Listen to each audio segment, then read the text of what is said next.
All right, everybody, we are live. Hello in YouTube land. This is Big Old Nate, and we have the esteemed Miss Hi. Anna. And I'm going to try to say your last name. You can correct me. Joe. N- j- Joe. Anna Joe. And a Zhuo, yeah. Yeah. Okay. Yeah. I've been It's practicing.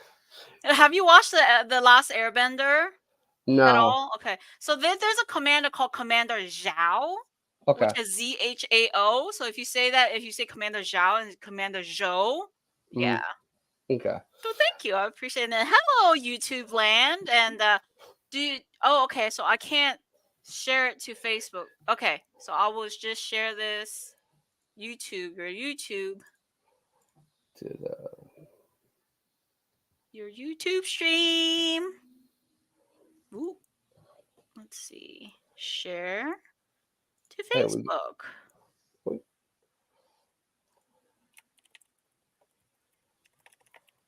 But yeah, hello everybody. And so Whoever's we got two people. Hey, I'll take two hey. people Hey, over. it's In, okay. I'm good with that. Hey, dude, dog. So yeah, so this is Creator Spotlight. So anything goes. I'm not monetized, so you can say and do anything that you would like to do, no problems, and you can What the, have fun with it. what does it mean by monetized? So if you're monetized, you can only do certain things to keep the money that you get from YouTube in. Oh, So, okay. so I That's don't good get, to learn. I do it just to have fun, Okay. and that's why I enjoy this. Been doing it for a long time, for about 7, almost 8 years now. And I enjoy getting, of course, artists like yourself and writers and everybody together just to kind of see like where you guys came from, what you're doing, and where you going from here. Okay. So I appreciate you having creators come on. We don't get to do that too often. and that's what I kind of noticed too. Joel Gomez and we were talking about the same thing, right? Like there's a lot of times there's not an avenue where people can come say like, "Hey, what are you doing? Where are you Mhm. from? Where you go?" And then usually it's around a specific item, right? Like there's a Yeah. specific topic. Like the AI one. That's Oh what yeah, yeah, that's the topic of like 2 weeks ago. I mean, AI is, we're always talking about it, but sometimes we gotta do what's trending and talk about what's trending rather than the artist itself. So and you know my stance on the AI. Say no to yeah, AI. Period. yeah, um, and and for me, and this is my main reason why it takes money out of your pocket as an artist. yeah. And to me, when you start talking about livelihoods and people's what they can get out of it, that is bad in my book. Is like there's no reason for it. Take the time, learn to draw. Like I can't draw, and I don't pretend to draw. And so that's why I always like to see art and see real art, like original art that I collect, or seeing it in a medium that you usually don't see it in, and that's digital today too. But real digital drawing, not AI digital Yeah, drawing. yeah. See, that's the thing. A lot of people kind of mix it. Of course, you have the people who, want to do the whole traditional versus digital. How it gets into a whole like, drama mess and chat. But, a lot of the real digital artists are artists too. They are. And the whole topic of AI generated, work, it's what is it? Opening the Pandora's box. Yeah. You can't close it. You just can't, and it's seeping into like all the other industries, and hell, I mean, it's seeping to in the elections. Yes. It's gonna be interesting, but yeah, I mean, And that's why it was funny. Like the other day, I saw on my computer, I got Copilot installed automatically, right? And Copilot is an AI from Windows, from okay, Microsoft, and it's supposed to help you, sort of like Cortana was, like okay. So it's a uh, different type of like AI correct. ish. Yeah, it's supposed to like help you find things and do things. But the one thing that I noticed with mine is that it found things fairly easily, right? Like things I'm looking at, I'm like, what? How do you know that I'm searching for that? Yeah. And then so I kind of peeled back the onion and looked at some, read about it, and I said, oh, it does track your history, it does track Hmm. what you're doing. And I said, I'm not a big fan of that, right? Like there's a privacy law for a reason. And the That that's privacy, that's how Facebook does it too. So you correct. have like the stuff that shows up. It's like, how did it know I wanted to buy that? Hmm. Or, wanted to see this content because that's what all these companies are doing. And sometimes, they terms of agreement, we have to click agree and all these, and no one reads that, right? Exactly. And it ends up collecting your data of what you're liking the most, what you're commenting on, what you're spending more time looking at. Like, look at Instagram Reels. If you spend like few seconds on a Hmm. reel, it'll put that into your, the AI engine, and churn more content that's similar. That's why a lot of the content that we see on our social media feed, it's catered to a specific topic we're either talking about. It's not all the time, but then we see less of the other stuff, less of artists and stuff. That's why, you know it's good to engage in the comments and artists if you want to see a specific artist, but the artist has to also engage with you as well in Hmm. order to, mess with the quote algorithms for you to appear and things like that. So it's a very interesting It and is. creepy. It is creepy. And that's why some content feels like stalkerish, in a way. Yes. So there's a fine line, right? So you got to be careful about those lines, and sometimes it feels like it's not. There is no line in the actual algorithm. Um, Right, right. It's very creepy. So, I mean, as an artist, we constantly have to kind of fight these, or find our own workarounds on how to make our content appear more to our fans and stuff like that. So that's why I always tell artists, like, post something engaging, post something interesting, post a visual, ask a question, make a conversation. It makes people want to type, talk, comment, and mhm. that might make your art or your content appear more on their feed. And then, of course, you always have topic like this whole AI thing, right? I'm sure a lot of people don't want to hear it, don't want to read it anymore, because that's something we've talked about for so long that, they're not engaging in these posts. So Yeah. I'm not appearing on these people's timelines anymore, or their feeds anymore.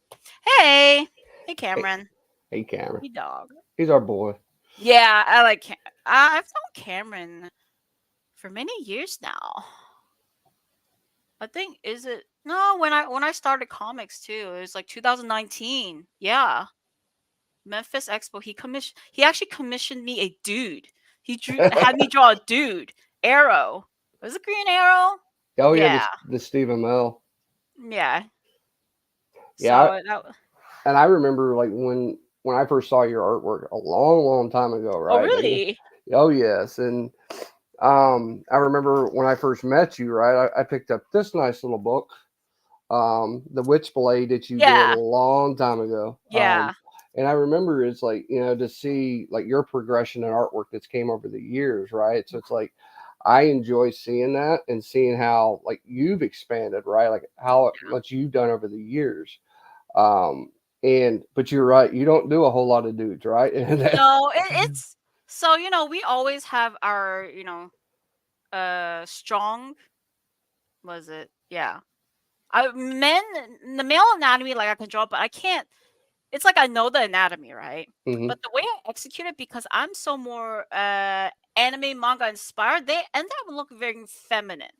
hmm So I can draw like metrosexual looking men or androgynous men, but like Superman, Batman, I have issues with. I can't do the chiseled face, like, how the Ryan hard, Coogler does it. He does it so well.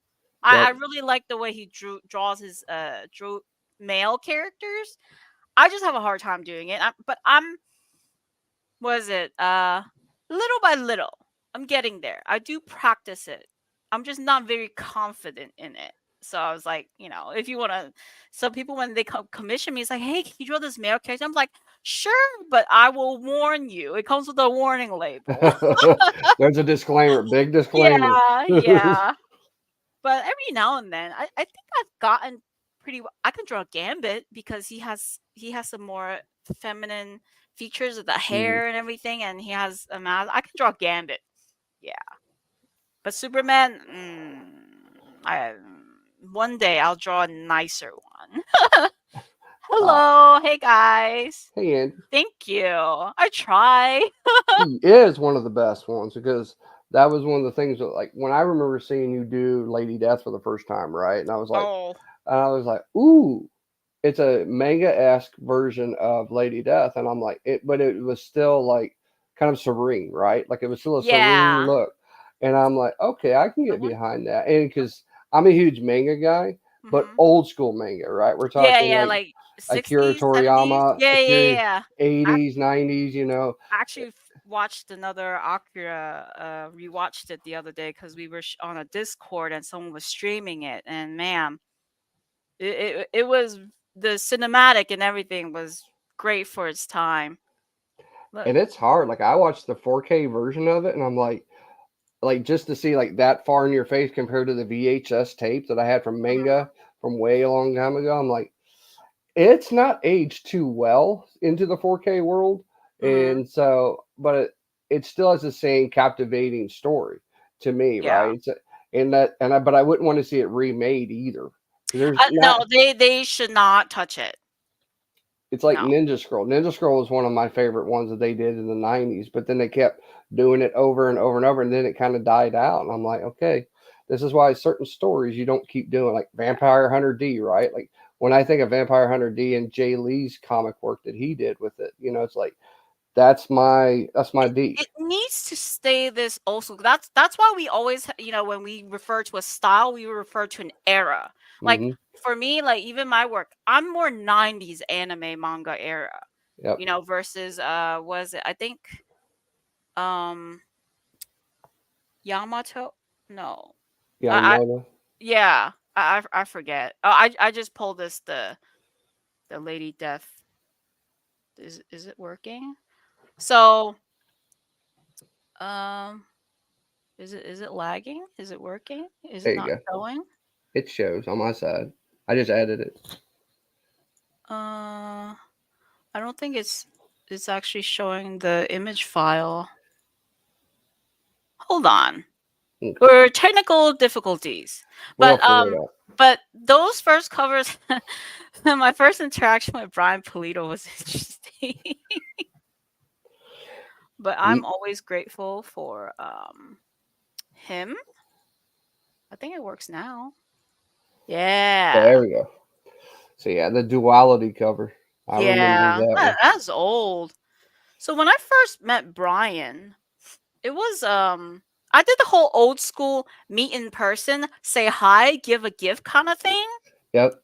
So I met him at Emerald City Comic Con. This was like 2019. It was my first time. This was when before I really got big into comics, but I saw Lady Death. I was very was it the Comic Corner or Oh, the old comic Facebook? corner. That's Is a it's an that's old old. group. Yeah, Yeah. I So remember that one. occasionally I would chime in and chat in there, and people would get commissions from me. And someone got a Lady Death one, and it was a really cool commission. I did it. I think enough people were talking because there were a lot of Lady Death fans in Hmm. that group. So I guess enough people were talking. I went to Brian, met him. He already knew who I was. I'm like, Jesus Christ, that's an honor. He's one of those guys. I mean, if he It's like sees he something, he he watches. grabs it. Yeah. He watches. He looks. But I met him, said hi. Hey. Hey, man. And I showed him my work, and he said he'll contact me, but it's one of those, they said they will contact you in 2 weeks or whatever, but it's fine. It'll probably be months. Hmm. And I thought I was like kind of off his radar. I'm like, okay, sure. Maybe I'm not ready yet. He did say something about, when I'm ready or something like that. And I think 6 months later, he emailed me saying that something about me being ready if I want to try these, duality visions out. So it was like Hmm. 3 covers. I'm like, oh my God, he's hiring me for 3 covers? Oh, Holy crap, that's an honor. And I got super excited. So I did these three. I think Hanya is my favorite design. And this is when I like, mm. discovered like Jesse Wickman too. And he designed Hanya. Jesse's so nice to meet in person too. Yeah. Yeah. I love his detail work. I have like a some of his covers too. So, duality visions, and and that's when it was kind of like my first experience with an actual, editorial teams. I mean, Mhm. I've done like 2 or 3 covers with other like Image and Aftershock, but they don't really say much, right? And for the first time, the editing Brian gave me was to reduce her boob size. Yeah, 'Cause I did not realize how strict people were with their IPs until, Brian and Coffin. So it was really interesting. Um, I think it was the same. I did duality with Hell Witch as well. yep. But reduce the boot size. He gave me her actual boob size. I'm like, wow, that's very cool. Okay, Yeah, I mean, dedicated. I like it. I love the models he has. Like, if you see, like, I've seen those models, right? Like he Uh says, huh. should be this tall, should be this big. Yeah. It's like, and it's in ever, never, never, never is it supposed to be nude. Period. Dot. Right. Yeah. Like that's Yeah. I number I one learned rule. that. I learned that for sure. And the other thing was, he said the other editing thing is be careful of how I draw the fingers, hands, because I was very manga, like long limbs, Mm, long fingers. So I had to edit this, but I think I had to edit more of the Hell Witch one because her fingers were a little too long. So these were like the first 3 covers. And then the Hell Witch, and I heard nothing for like a year or something like that. And I've been asking around, like, Ryan Kincaid, Sora, mhm. and I'm like, does that mean the sales weren't good? Does he not like my work anymore? Does he not want to hire me and stuff? But they all told me like if he doesn't want to hire you anymore, he'll tell you and stuff like that. Mhm. So I'm just like waiting, waiting. And then I think a year and a half later, he emailed me and putting me on the next sets of projects again and sign an official contract. I'm like, this is it. This is Yeah. so cool. Because no other publishers have me sign contracts. Of like everything Brian does, Coffin Comes is so professional. I love it. They lay out everything in the contract, what you can and cannot do, how much you're getting paid, and your comps. Hmm. You know, I so mean, professional. I mean, they take care of everybody, and they take care of their fans too, right? Like, Yes, they do. They listen to their fans. They're driven by their fans. It's amazing, really. I mean, it's fun for us, especially like old guys like me who's been around since the chaos days, Yeah. and seeing like how it's converted and changed over the year. And really, there was what we call the dark period of time, Mhm. Avatar and Boundless time. Yeah. Yeah. We had a lot of great artists at that time, like Juan Rep and Mike DePascal and those guys, that's where Richard Ortiz came from. But Yeah. he really got to do what he wanted to do when he was Coffin, and it Yeah. showed. And that's what I love about I Coffin. think that's why a lot of people look at Coffin as the ultimate, the the most successful indie outlaw comics ever, and they want to be like him.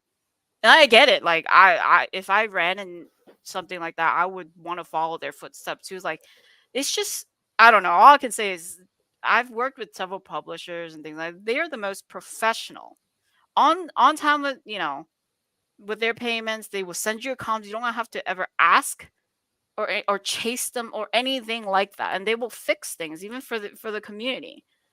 So yeah, and then he hired me for the next set of covers. It was like I think this was Diabolical Harvest. I did miss them because ever since 2020, I had like life things happen. I was just in a very downhill, and I will say I have covers that I've turned in late, and they've been very kind about it. Usually, turning in things like is like a big no-no thing, but they've a lot of artists have talked to me about it too. They've been very kind and considerate about it. Mhm. So, they ended up using all these covers for whatever they label. They want specific art for specific projects, right? But when time comes, they do make changes. So you never know what your art will end up being on. Oh And yeah. there's always, and I'm sure they have tons of art. I know I have two or one more cover. Yeah, two covers they haven't used yet. So it's floating somewhere, and it's just a joke. Like, yeah, it's whatever but the artist already got paid and things like that, so it's no problem. But And this was it's my fun. next favorite. Like Dawn told us, like I remember watching Dawn do one of her OAs, her live Uh huh. stream, Hmm. and 2 years later, it finally is made Yeah. into, and it's because he has things broadcasted up for a long period of time in his Yes. head. So it's like he's got a schedule, like in what we're seeing for the schedule for 2024, which probably came up with in 2021, twenty Yes. twenty two. Yes. So it's like just sit back and watch the ride. You're gonna Like see it come. these were, yeah, these were set a year before they were released or so. Um and I think with Dawn, because they do have, like, they're veteran artists. Dawn is Yeah, considered a veteran artist. So, correct. they get to do things like, if I were to show in a stream of me working on an upcoming cover, he would say no. Yeah. Yeah, we're not supposed, even with other publishers, we're not really supposed to show the cover that we're working on that hasn't been published yet. It's just Yeah. a thing. And so Dawn has that privilege. This was the next one. It was like the theme was supposed to be more cultural. So I presented them different cultures, things like that. And I really like the Druid Nordic. So I did some research and did this, and they just let us design things. And I love the I background in it too. Yeah, Like you see the trees and the smoke. yeah.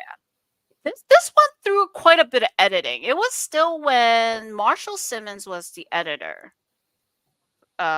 Instead of he was editor and the letterer, and then Mm. he went to Udon. But this went through some color changes, and then we settled with purple. I think at first it was like brown.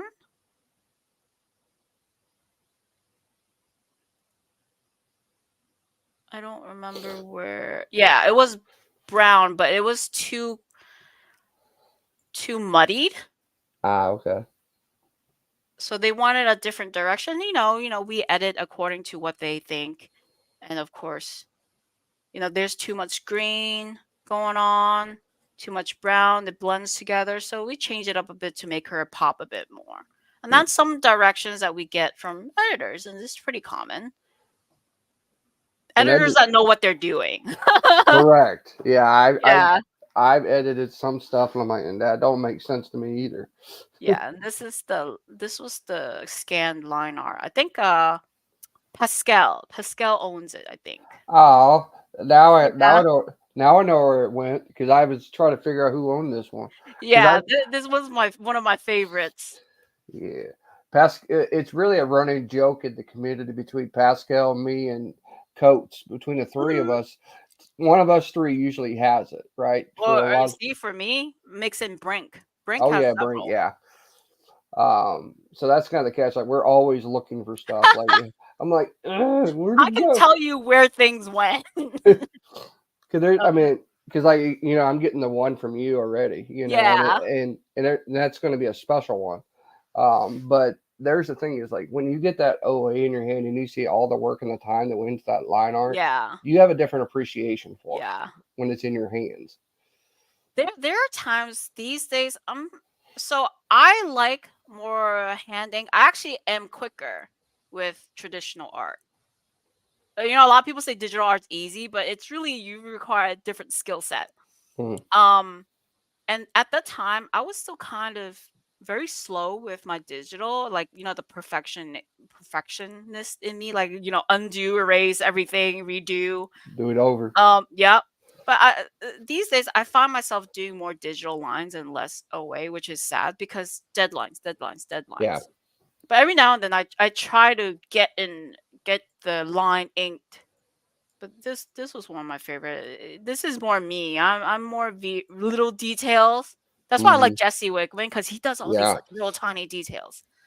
Like even It- the designs in Nordic. I did like some research. Like I have a whole folder of just like little research reference or and yeah, this one I saw my chromes. This was oh done like yeah. later on.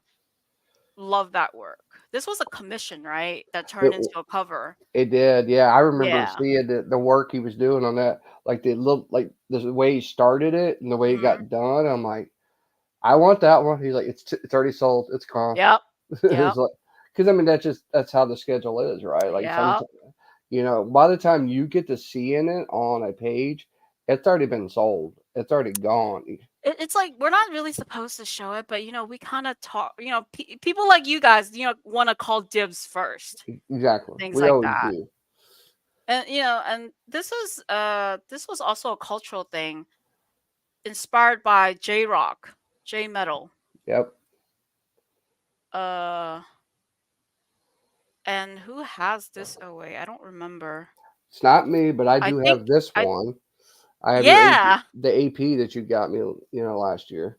I So think this one might be Bring. No, it might be Pascal too. I think I will Pascal's. have to look. Mm, But yeah, this was anime J rock, rock. yep. Um, I show them other layouts, but I think this is the one they went with, and all the little details. Because in J rock and Harajuku fashion, they're very lace. They have They a lot are. of lace. Yeah, especially if you go to Tokyo and you go downtown, you're Oh gonna yeah, see it everywhere. yeah. I mean, That this is all the inspiration photos. That's what they wear a lot. It's very lacy Lolita. But so, I've given them other. This was more of a Greek oh python. yeah, like a They didn't Romanesque. really like that one. Asian, like Chinese empress ish.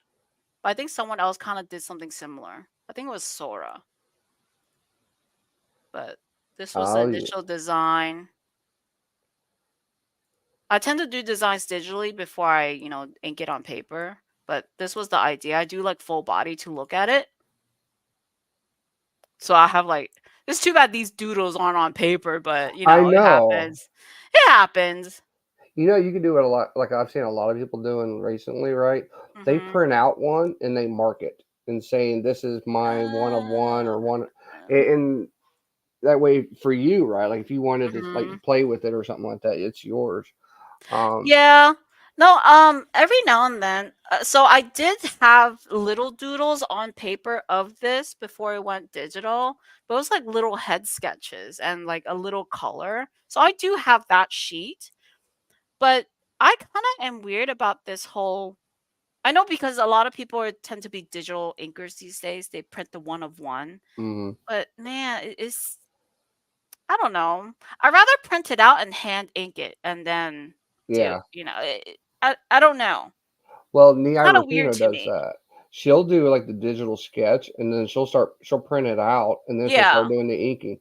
Because I've got some of those red line, blue line printouts Yeah. that she did before she did the original art on it. And I'm like, that makes perfect sense, right? Like if you're just wanting to play around and figure out Yeah. how it's going to work, So yeah. And so I'm like, I appreciate those. so see, but so sometimes my process is just straight ink, but these days I doodle and sketch on the digital, right? Hmm. I think it was this one.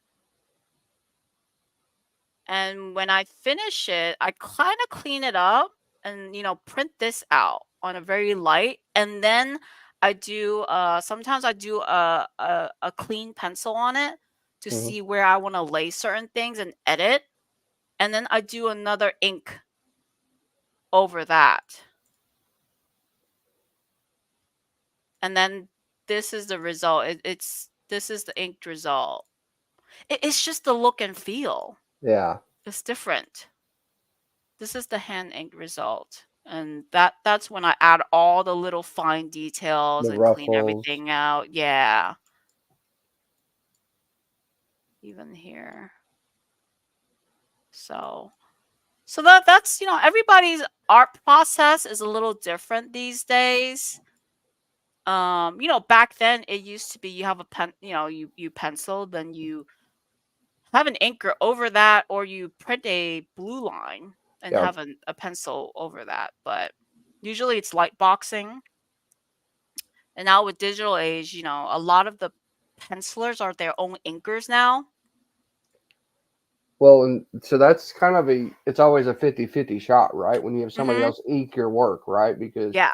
you don't know it can be very great, and pulls it out, makes it look a lot better, or you can lose a lot of details with the inking that's done. I've seen it done both ways. It's so it depends on what kind of pencil artist you are. You have for me, I'm more of a line art person, like tight lines. Hmm. Whereas you have people like Philip Tan or Jim Lee where they're really sketchy. Yeah. Or Brett Booth, they're really sketchy. So you need the right inker who can interpret your madness. However, if I did this in pencil, the inker can ink it really line for line, kind of Hmm. like Jose Veriz. Yeah. He does very clean lines. So when Jeremy inks over it, it's kind of easy. It makes it a Yeah. little bit easier because you don't have someone who fills in for you, and it's the same for colorists. Like this, because I don't have like the muscles or anything rendered. I Hmm. would need I mean, this one I colored it myself, but if I were to hire a colorist, I would need someone who knows anatomy, Hmm. who knows how to fill, who knows the proper lighting, instead of just adding a solid color on top. Then make sure So, you get the shading right and making sure the actual look right. around. The background's a big thing too, right? Like Yes. depending on how the colorist puts that background, will determine how Lady Death would have popped out. Right. Right? If it's just a flat black background, it's not going to look the best. See, Yeah. this was a very simple background. Of course, I didn't draw a background, right? I just put clouds, but Yeah. you have to know where to put it, front Hmm. and back layer, to make her stand out ish. Um, and sometimes you need the colorist who knows how to fill that. Of course, you have people who draw a whole background. Hmm. And every now and then I do, like the new Little and Stitch. I Aw. did draw that background, but I also like zoomed. I think, is this the line? If I can open it. Yeah, this just released. But I this was know mine's on its way. Unknown just sent me my. Yay! But you know what? I bought two copies of it. I bought one for me and one for my daughter. Uh-huh. Because I got Clan to send me one as well. Oh. So Oh I yeah, was. Clan worked with 616 Hmm. to get his copies. Yeah, so I bought I bought the set through Unknown for me, and then I bought the trade for my daughter. Thank you. I appreciate it. Welcome. Uh yeah, this was the line art. This one I kept. I'm keeping this. I would keep that. That's I, adorable. I have three versions of this. One is a doodle. The other one is where I laid like grays on it. Okay. And then the actual line art. Hold on, give me just a sec. Here, you can look at my dog for now. Oh, Hold little on. puppy, puppy dogs.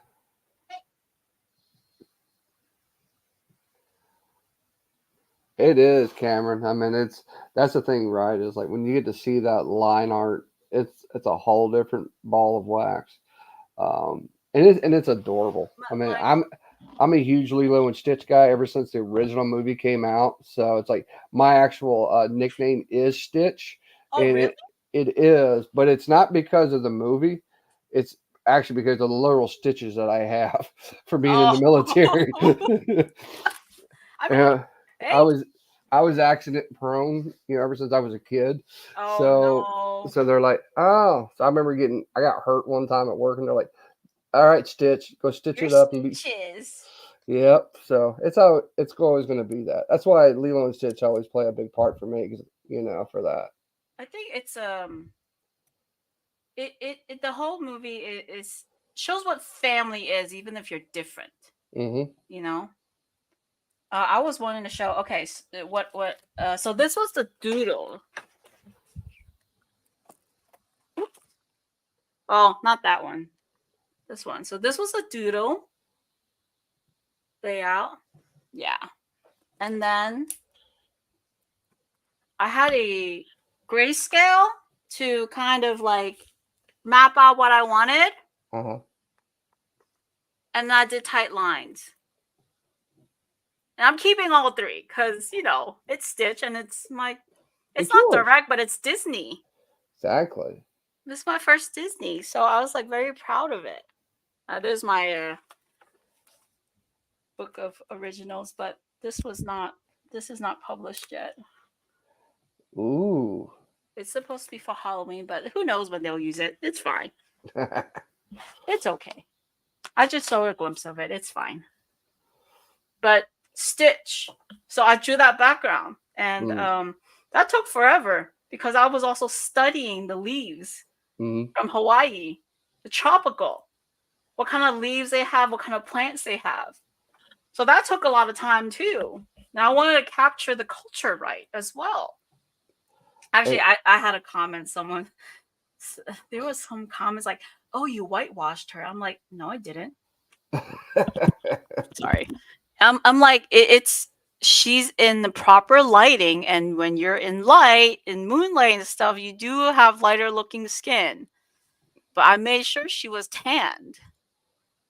So, but yeah, talking about background, I just had to draw all of it and not use a gouache brush. But if I were to just give someone this and just no background stuff, I don't know what the hell they were gonna do. I don't. But now, how long did it take to do that kind of background, though? So the for me the easiest part is really coloring. It's the sketching and the the drawing process coming up with the idea that's long. Mm. I don't know. I don't really track time on these kind of projects. I know this was a very last minute thing too because it didn't make it for number one. Number one, they called artists really last minute. They were Uh, rushing to get it done. So this was for number two, I think. I think I worked on it on and off for maybe almost a month. The coloring part is always the easiest part for me. This was a bit more simple. Um, and then having to correct it. now, It really varies from cover to cover. was Disney involved with it, like the editing? Yes. Okay. This was they were pretty involved. So with this, did you see the um original one? The No. original idea? Let me try to pull it up. Okay. But so I gave them two layouts, and they didn't like it. The Disney team, the Disney people in charge of this project, they are very involved. They didn't like the idea and said it was too menacing. I thought it was really cute, Oh. but I will have to find it through all these. Oh, here it is. I see. I would have liked that. I would have. See, so so the thing is, they said in the editing, they said that why is Lilo floating? She's not floating, she's in water. So She's the idea walking. is he's kind of like Godzilla Yeah. over sandcastles, and because he's Godzilla, he's giant, right? And that's why she's so small. This is supposed to be the beach, and this is supposed to be sandcastle and wave in the back, and then you got the Godzilla, The, the rising sun, the lines in the back. They said he looks menacing. His teeth is too sharp. Why does he look mean? So have they they not didn't seen the like it. movie? His teeth look just like that in the movie. Yes. So I was like, what the crap? Unless someone else did the idea. I mean, I looked at all the other covers from number one, and I'm like, this is just a layout. I can curve his teeth. I can make him, look less menacing and more cute. But yeah. And then the other idea was it was two versions. It was a trade and a virgin cover. And the Mm. virgin cover, I want to do the alien version of Oh him. yeah, yeah. But so this was I liked it. But they didn't like it. So then they were like, well, maybe they can be, sleeping and he can be dreaming of that scenario instead. I'm like, you know what? Whatever. I'm just gonna draw them cuddling under the moonlight and make it a dreamy vibe. And that was approved. But but the problem was there was another problem. Thank God it got approved, but apparently I guess I was supposed to submit like the the step of the coloring or whatever, because when I submitted the final, apparently that needed approval too. Really? And I'm like, geez, what if they needed some editing? I would be kind of doomed. It would be hard to edit. You had to bring it And all the but way the back to luck, the color stage? yeah, yeah. Luckily, they approved it. But like, oh man, that would be so bad if they end up saying, "Well, can you change your hand, or can you change this? Can you change that?" They were pretty valid. I heard it's worse for other artists and other titles like Cruella. Mm, I have a friend who does work for Disney and does covers for Disney. And Cruella, Cruella is known for the Dalmatians. yeah. Her smoke. You're not allowed to have Dalmatians on the cover or polka dots or her smoking pipe. I'm like, but that's who she is. That's who she is. That's the whole movie was about her and the But they dogs. don't want that showcasing on the comic cover. Or so I'm like, okay. So Disney is very particular of their IP. All right. But it's very cool that they had a comic, Disney creative team, because usually you just talk to the editor, which was Dynamite. Mm. So it was very cool, and I was very happy that they were involved. They saw it and approved, and they've made comments about other covers too, and said that they know, they've seen. So yep, I would have loved this to be another cover, but you know what? Whatever, it's fine. There's a M- story with it. Maybe they'll come to their senses down the road, but like, you know what? Can let's make this an incentive cover or a variant cover. I think all the Disney comics, they are just very picky. I think it's the same with Hercules, and they're very controlling. But it's whatever. It's their IP. It's fine. I got to do one, and I made it my bucket list. So, And it's and pretty. thank you. However, the other thing that artists don't realize, Dynamite prints extra dark. Mm. Yeah, they So do. that's another worry as an artist when we color to print. And that was a mistake I've done for many years early on. Like the Lady Death colors. Mm.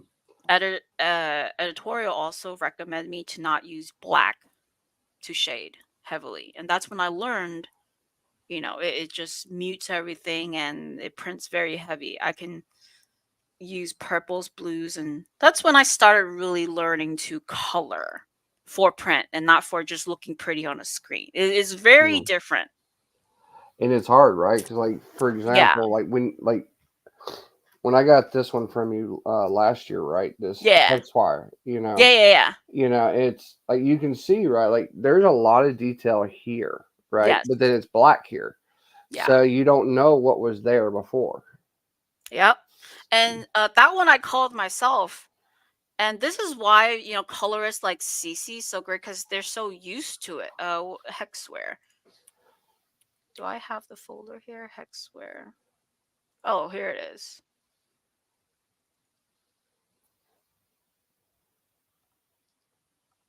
Okay, so this was an effect. Mm, So it's supposed to fade away. But looking on the screen is very different from how it prints. yeah, because you can on the actual book you see like a little bit of it, Yeah. very little bit of it. And that's the other thing. If you don't have proper calibration and understanding of the printer, the publishers, printers, and stuff like that, the colors can look so off. This one printed all right, but on screen it looks more saturated and more vibrant. Whereas on Hmm. paper, because of the paper they use as well, Yep. it's less vibrant. So sometimes you have to like just know. And the big mistake I did was this was early on. Mary Shelley. This is very dark. Yeah, I remember that one. but I color this in a rich RGB palette, and when we print, they use CMYK, cyan, Oh, magenta, yellow. yeah, Yeah. So this red doesn't exist. And what happened was it got muted and turned gray. It was really bad. I wonder if I can show. So, that's when I'm like, "Uh-oh, something's wrong." And they're like, "Can you, like, saturate a bit more?" And I didn't understand what the hell they were talking about. So, I think so RBG, so if I turn this to CMYK, it muddied everything. yeah. I You don't know can if it see, shows on your screen. I can tell the difference. I can see like this that gray look. Yeah, and when I printed, they try to lighten it too. So when I printed, it looked really gray Hmm. and less saturated. So yeah, and that's when I really had, lessons and things like that.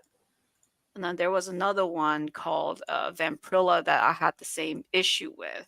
And that's when, I worked with Unknown Comics and they Hmm. recommended me to work more on my lines and hire a colorist so we I can learn from the colorist. This was also very dark. On screen it looks fine, but because Dynamite prints extra dark, all of this on the bottom was just black. It was. I got this one, And and it guess what? makes for a great remark spot, It does.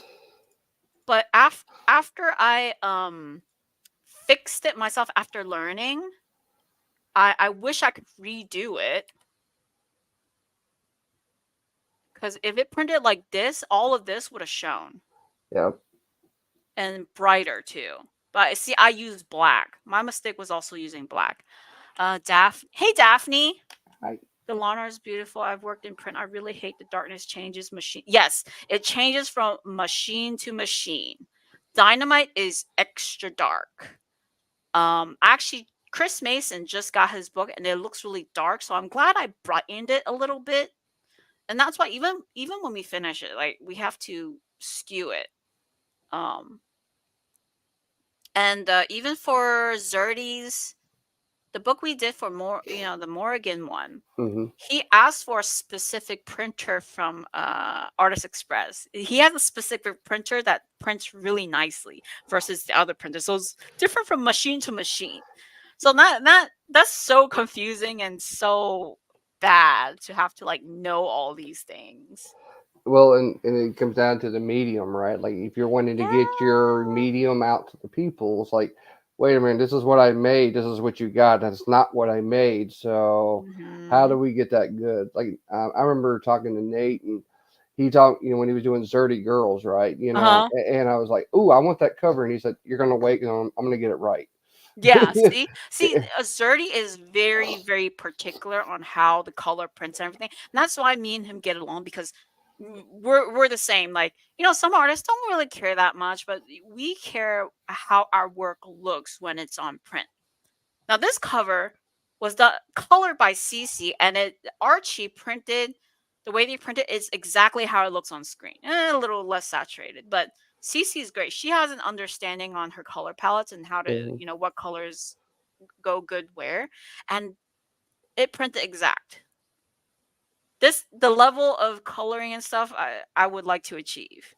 Cece, Ula, Ula does great. Sabine. I love Ula and Nay, Hey, Nei.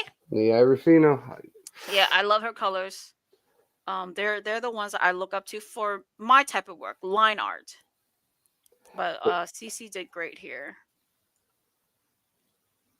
Yeah, I love seeing like when the color comes into a line art and enhances it, right? It doesn't take away Mhm. from it. That's when you know that they've been doing this for a while, right? Like they Yep. can every time that you go to or Sanju's the same way too. Yeah.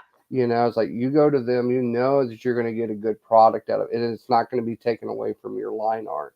And Yep. so I love that kind. I, I've Uh. I had some old stuff from Image and Marvel back in the '90s. Uh huh. Yeah, not so much. Yep. It was all gone by the time it got being colored. See, that's the thing. Um, You have you have to find the right colorist and right for the right line art, and you don't want because there are some line art that are kind of it's not to bash on them, is weak, and the colorist literally is the artist. They paint the whole thing. You might as well just call the cover theirs, Yeah, and that's not the point of being a colorist. They're not supposed to, that's more of a collaboration right there and then. And I had another colorist, Hedwin Headwind Zanzibar. Salvador. Yeah, he Yep. he uses more of a cold palette, whereas more blues and purples, Hmm. whereas CC uses more of a warmer palette. So this worked here. This was Hedwin's. This Yeah, also printed dark. He tends to use the darker color, but the brightness is what matters. So this was his, but he still, kept my lines. He didn't really. He added some stuff, but he kept my lines, yeah. and that's what you want. You don't want them to wash it out, just by Yeah, adding the like even colorings. even even all these, like he kept all of it. Of course, because he knows anatomy, he knows how to render flesh. So this was also great. I can't show the. I like the other one better, but it's nude, so I'm not going to show it. Oh, you can show it on my channel. It don't matter. Oh, okay. On YouTube. It don't mind. I'm not monetized, so it don't matter. Okay, so I like this warmer one, but he knows how to color flesh. Yeah. Yeah. See, he kept everything. He didn't muddy anything at all. Mm-mm. Great colorist, and that's why Coffin uses him too. And And Chuck, this it, this was the idea I gave him. okay, with the This is the see, I idea. like the green around the hand for like the force effect. Yeah, but it's whatever editorial wants. But this was just the general idea or what I had in mind, and they went with it. Of course, whatever Brian and them wants.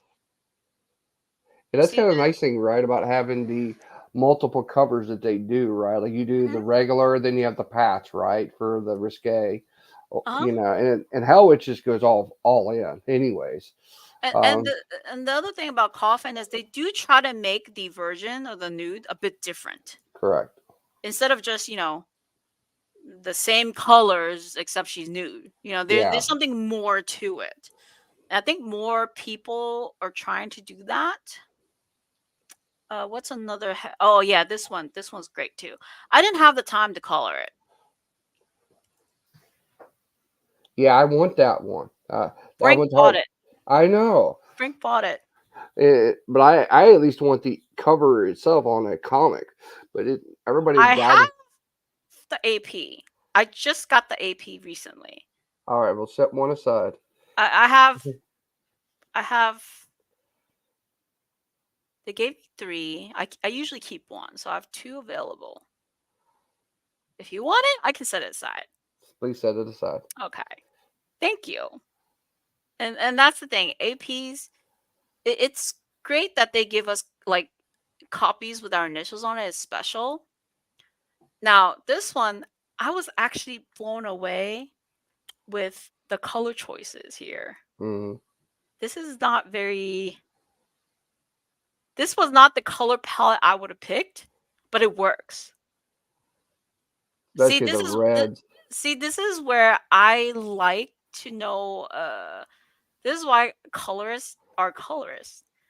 Um, this was not a color choice that I would even thought of, but it works so nicely and she glows. Hmm. Especially So with the I really like moonlight. it. Yeah. But my issue though is because it's a darker palette, it covered all my details in my lines. Mm, That's why I would have picked a different, but if that's what they wanted, that's fine. But I do like the hair glow. That's the lighter hair glow. Some people keep the black line for hair, but I think it's better to make something glow by editing the. You see how the lines here are black? yeah. You can manipulate how something looks by changing the colors of the line. Mm, So, like the hair, yep. it pops more instead of like a hard, bold line. But yeah, this was great. It turned out great. I'm glad they this was sitting. It was supposed to be for a pinup book, but they decided to use it for a Kickstarter book. And I love how that sheer like cape that she has with it, Yeah. you know. I love designing them. And in my layout, the eyes were supposed to be glowing here and fire coming out, but I think that might take too much away from the center of attention, which is her and the moon. Mm, So I don't think that would, yeah. Sometimes some ideas are cool, but on the execution, it might not look right because then you would look on her shoulder more than her face and body, right? yeah. And you don't want that. Yeah, I mean, if you have an alternate hell version, right? Like Mhm. where, it's like red and dark, and fire behind Yeah. her, like that would make perfect sense Yeah. at that time because it wouldn't take away from it because it'd just be enhancing it. Yeah. Well, I mean, maybe they'll consider that in the future, but I think they did this one and they did a gold medal version of it, Yeah, which I was surprised they put red lips on her. I don't see that a lot actually with her. Yeah, which I thought it was different and yeah. Do you purposely experiment this style listed on each cover, or is that sometimes something that happens with each piece? Oh, sometimes I purposely experiment. That's why a lot of my covers, it's like I don't. A lot of people say that I have a particular style, but I have like it hops because I'm always wanting to try out new things. I'm still figuring what works. Like this is more anime manga esque to me. Yeah, especially with the yellow. Yeah. Then I do a semi-realistic.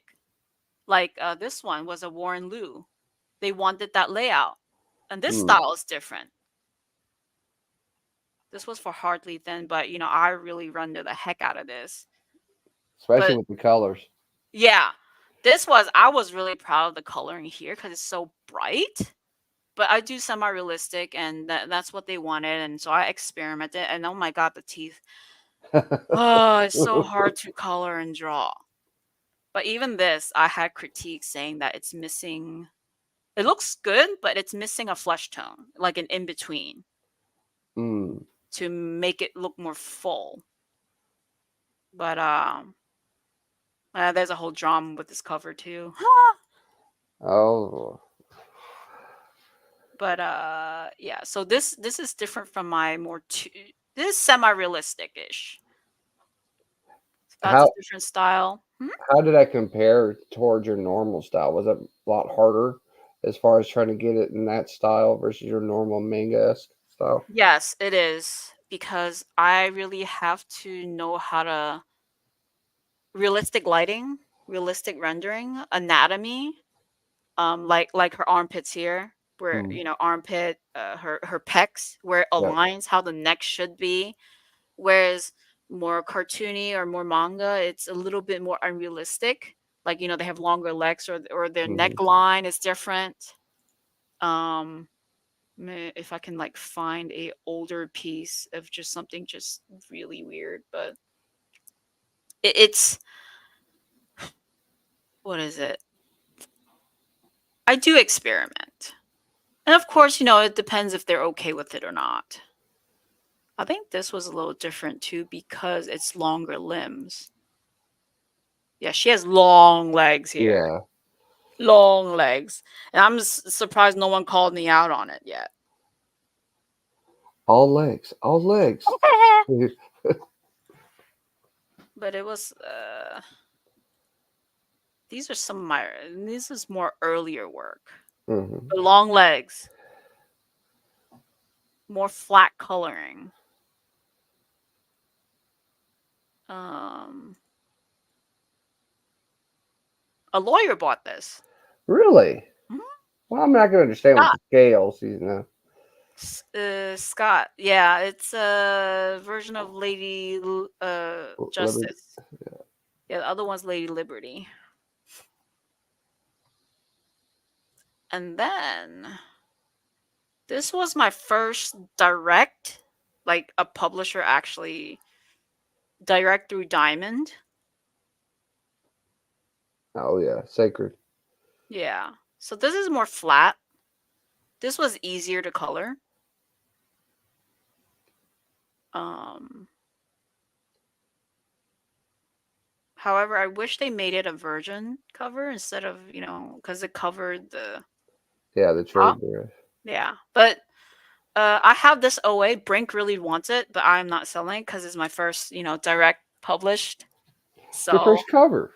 yeah. You Well, know, it's my first, like, some people don't really care, but I kind of care because it's I do every cover I've done is a retailer variant. mm, So that's like being approved just by the retailer. They pay money. That's why. This was actual publisher in Diamond. It's like I do cover it directly for Coffin, but it's a different story if it's for the Diamond ordering. yeah, The books that cost like, $5, $10 in in more the comic people's hands shop. because the entire world gets to order it. So this was it. And I actually had some guidance and direction from Artgerm. He thought that they would pick the other cover over this one, but Merca really liked this one. Merca and Dalfa, the writer, really liked this one over the other one. I ended up using this anyway for an exclusive. Oh, see, I like that one. See, I like this one, but Yeah. she liked more the Art Deco, Art Mm, Nouveau. yeah.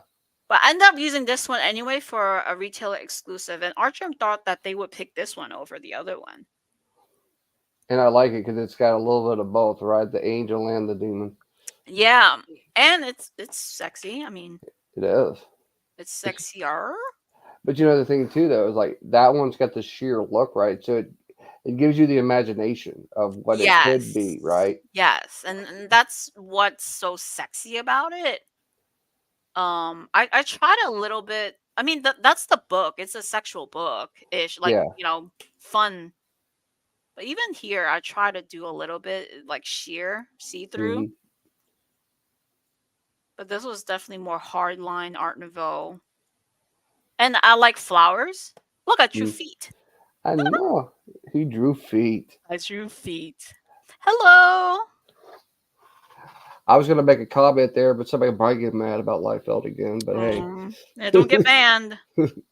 I mean, this was the first unsacred one. This was an exclusive, and this was an anime. See, this one's sexy, but I maybe like, and that was one of my favorite ones that you've done, especially with Brink the Brink got design. this one.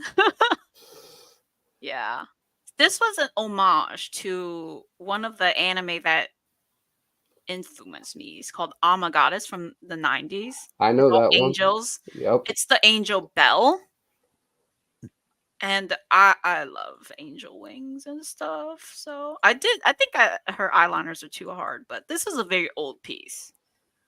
Um, I think I still have that on DVD somewhere. yes, I love that show. This was the original. But you see how the original sometimes it just looks so different and more detailed and looks better. It we'll see, and like you see the line work in each Yeah. every feather, And and it just really pops it out. that's what make Oways great. Which brings me I can talk forever, by the way. Oh, So if you I'm so on a time crunch. so one cover, my first Vampirilla. I didn't know how to color then too. So I completely just botched the whole thing. Um, so this was the original,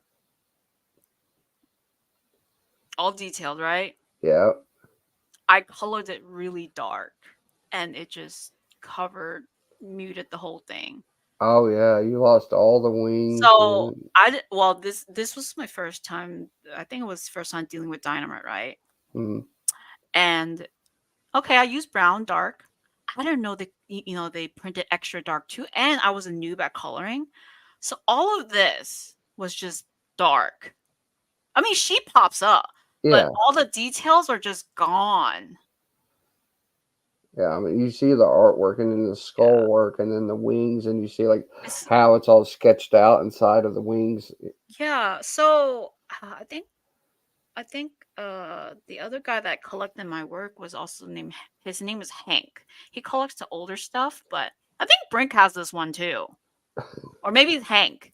I don't remember. But this was the time when it was Comic Kingdom, and this was when Mike Crome did his other art. I had Yeah, the other covers that was in the bundle. The Soras. yeah, The extra dark. I was so sad about that. But these things you have to go through to learn. yeah. I mean, that's part of evolution, right? Is like learning how to do things, and learn. Sometimes you have to mess things up to learn how to do it better in the future. Yeah. But that's also when, they told Unknown Comics just wanted me to work more on my line art. Do you print your line art in any sketchbook, or do you print your color work? I have, I think in my 8.5 by 11 book, I showed the line art at the end. I think it's the collector's edition one. I don't remember because I did do an art book. Yeah. So I have the sketchbook. Yeah, you have the small one. You don't Yeah. have the eight and a I half. don't have the big one. That was before my The time. the I try to not really put published work because it's not really correct to put published work into an art book or anything like that. I think I did put it somewhere though. Maybe it's my smaller book. It might be in my smaller book. Yeah. Here. It's in my small book. This was like 2019. I showed like the ink and then the color. But this was like I think I only did 100 copies and I don't have any more of those. It was years ago. Mm. So I showed the line work. I still have this OA. I think I didn't want to sell it for the longest time. See, this had so many details that I just didn't. Oh. 2019, Mary Shelley.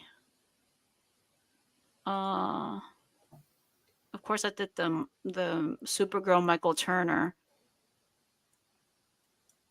Unnatural. Oh, my first Hardly Thin. Oh yeah, I remember that one Yeah, with the Dragon Balls. yeah. I don't think there's much that's not been done with Hardly Thin yet. I mean, it seems like there's always like Marat's really good about that, right? Like he'll bring something else out, like Do You Poo or something like that. But like Hardly Thin is like I see her in a lot of things, and then like as soon as I think I'm done seeing her in something, no, Mm-mm, there's something mm-mm. else. Like I saw her do, having in all the horror stuff lately, and I'm like, okay, she's So, done. so any, so the thing about Dupu is it's a bunch of memes, and it's a cover mill. Yeah, So the thing of what Murat does, we talked about this before. Any new trend or meme that pops up, someone tells him, and he immediately churns a cover out of it. And that's how fast he is. And he's it's good. funny. I mean, I know a lot of people don't get the do you poo hardly, but it's really for us, yeah, it's a cover mill. I mean, we do covers for fun and Yep. just whatever we want for fun, and it helps people make money. And because there's so many collectors of do you poo and hardly thin, actually if you want to make an artist known, that's really or make money, that's really the covers you do to get their name out. And they're And great for conventions too. yeah, Lord, you go to a convention, you have those up, everybody gonna see them, be like, "Ooh, that's a new one," and let me I buy. I'm gonna buy that. Like I did the same thing. I'm like, "Ooh, I don't have that one. Why am I and buying this stuff?" but it's funny. So this is the first. Is it the first Jufu? No, this is the second probably. Jen Brumal. She used to Yeah, do. Yeah. yeah. So Jen and I are really good friends, and Art Germ Collectibles at the time was new, and Corey wanted to create this thing. It was 2020 in COVID, so he had this thing called Creators Corner, Mhm. and we did a variant. So Jen did the inks, and this is different. It's a Do You Poo. It's a Do You Poo D&D version. That's awesome. Yeah, I love Eeyore here. She's great with these, and she's one of those girls I kind of fangirled over, and she's local here. So yeah, she did this, and I colored it, and it was this is the Oh, this is a semi blood version. No, wait. Uh, uh, uh, this is the final bloody version. oh, that's awesome. Of course, we had a kids version too that's not bloody. Yeah. But this was real fun, and that's the thing with Poos. We get to do shit like this. Hmm. Like I get people like, oh, it's just a money grab. I mean, it is. It is. Truthfully, it We all is. know that. But it's funny. It's fun. I'm not gonna knock people for doing it. Look, I mean, I've got a ton of horror books because of Do You Poo and and Hardly Thin, and it's like, okay, how many times or Naughty and Nice too, right? Not Marat does that with Naughty and Nice. Oh, hi let's do, Shikari. Yeah, naughty and nice. and it's like, yeah, you know what? It's like I enjoy those ones because it's something different, and It's also, I mean, it's kind of our way to draw something that we want that we're never gonna see on like an official book or something like that. So this was fun.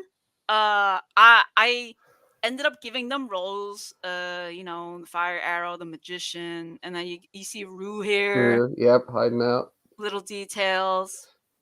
The so that's the bloody version, and this is the tame version. yeah. So this was a fun do you poo, and she's just kind of been in her own lane. And hey, Shikari Hey, looks sure. AI. You're AI. A lot of people accuse you of AI.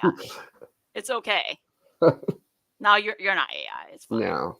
This is the other one I did for Clan McDonald. They wanted a. I personally I didn't like it. They gave me an homage piece thing to Lucio Perillo Wonder Woman where she's Yeah, like chained up. holding the chained up. But at the time I was just like, okay, I'll try. I mean, it's sold just fine, and this is the I love Clan McDonald. McDonald. Yeah. I mean, it's sold just fine, but now looking at it, I was like, I could have done it better. I could have done it better. Poor It's Pooh. cool. This is like New York Comic Con. I think I still have the original to that one. Uh, and then just the Hardly Then. I mean, there's a whole lot I haven't seen yet that I'm sure I have yet to see a lot more anime ones, but I think it maybe these days it would sell better compared to before because anime is so mainstream now. Hmm. But people at Comic Cons, they're gonna know who Rogue is, right? They're Oh gonna know yeah, who, yeah. Especially with the right now the X Men the X Men '97, '97. they Yeah, can do a whole Harley Thin line of that. But my problem with these is if you're gonna do a cosplay cover, make sure it's this hair color and her design. That yeah, not don't draw actual Harley. yeah. Don't draw Harley Quinn. No, Don't that's not. draw actually Harley Quinn. Like change up her design a bit, right? Yeah, That that's kind of what we do with Zerdy girls too. Change up their yep. design a bit. Make it an actual cosplay cover. Um so that's the fun of it. I I'm supposed to do another Do You Poo for fun. It's like a Sailor Moon homage. Oh, you're gonna have fun with that one. But I don't know. We'll see. Sometimes these projects are kind of like eh, maybe, maybe not. So, enjoying being chained up. So yeah. And speaking of styles, here Daphne, there's another style people don't often get me to do, watercolor. Hmm. I'd like to see you do watercolor again. Yeah, actually, Bad Bug Media, Mike Tenner, Yeah, I don't mind. he recently contacted me and wanted to hire me to do watercolor. So I'm Ooh. very excited for that. So will it be Xenageist or will it be I don't Bobby know. Joe? Come on. I don't know. Uh, Eventually, right now I'm busy, so I kind of am. It's gonna be after June okay. because I have covers lined up. But this, I see I like that. owning the original. This Hank bought it. See, Yeah, and that's the thing with watercolors, right? Like, and that's like the Nancy ones I showed you earlier, right? They're all like hand drawn, Copic or watercolored, and I'm like, when I saw Sabine doing that in person, I'm like, oh my god, yeah. that It is. oh, However, some people don't like the look of it. Especially depending on like I use cold press paper here and gives you this texture. Some mhm. people like it, some people don't. Um, this ended up being a very popular cover. Well, mainly it's also two girls and it's the innocence. It's a lot of hidden meanings in this book. Hmm. Um, but it's a negative space too. I like negative space. Yes, that Daphne, actually, that is what inspired me to do this. When I did this cover back then, I tagged Kegs Loop because I followed them for a long time. And I love their work. Then that's what this is heavily inspired by them. That's why I like Peach Momoko, for example. Right, I don't collect a lot of stuff Mm-hmm. outside of independent, but hers I will if I find things I like. Like when she did the Power Rangers Uh-huh. stuff, I loved how she did those things. But I like her old school style mm, stuff. The darker, gritty, nitty, like Gunji Ito. Junji Ito. This is Keg's Loop.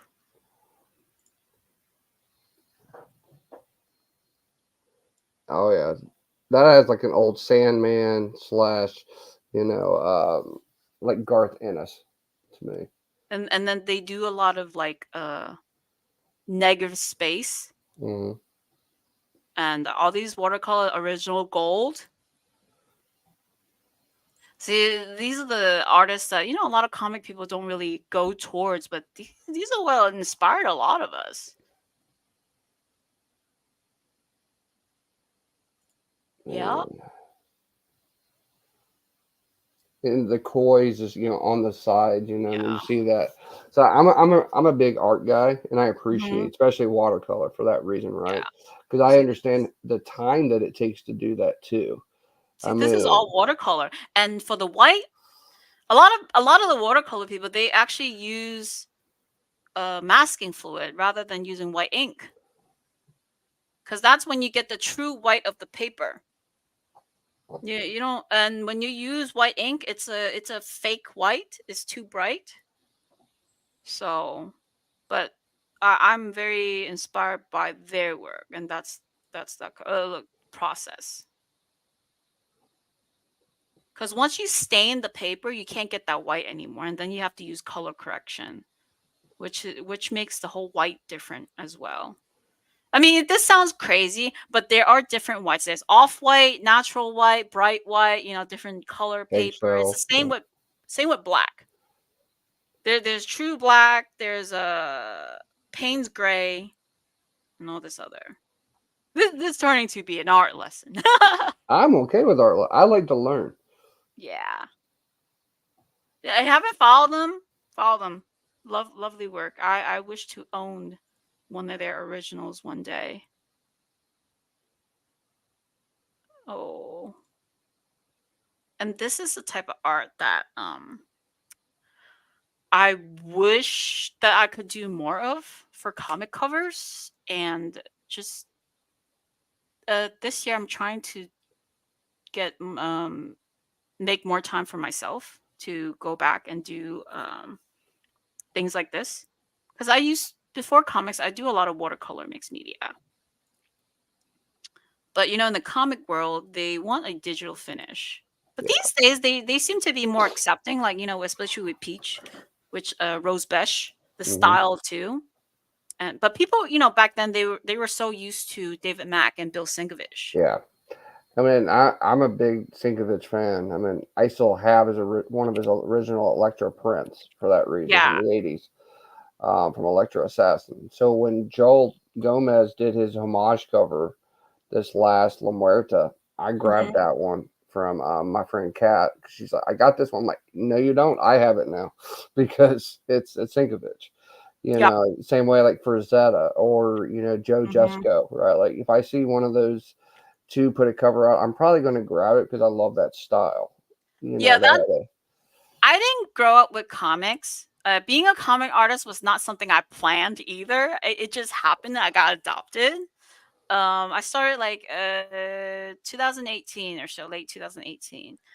Um, so it's interesting to start learning about the different types of artists in the comic industry, and how I mean, these days they're more accepting, like Zhuo. She's more mixed mm, media, and this is her recent, like, alcohol ink watercolor mix. But a lot of people, they like her work, they don't like her work. It's different. but it's Yep. acceptable these days, and I'm happy to see that. Where, I get that in the comic industry, you have the people who are very old school. Hmm. They like what they liked from back then. I get it. Yeah. I get it. But the times is ever changing, and art is art. Just because it doesn't look like the comic art it was back then doesn't mean it's not art. Correct. Maybe this is the new standard. And it's okay. And Well, but still you still have the artists who do this old school, like my friend Steve Butler. hmm. He's actually local here, and I know, Steve. he does a lot of like old school Jack Kirby style. And people love it. I know Brian loves it. Oh yeah, he does a homage for Yeah. Lady Death or any book every He time. has all his originals. Yeah.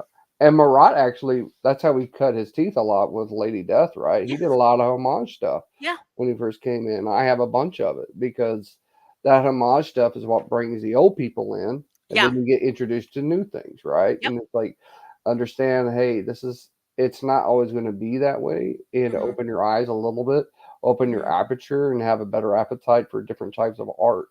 Right. And I've learned that through the years. Now, granted, I've been in comics since the early 90s.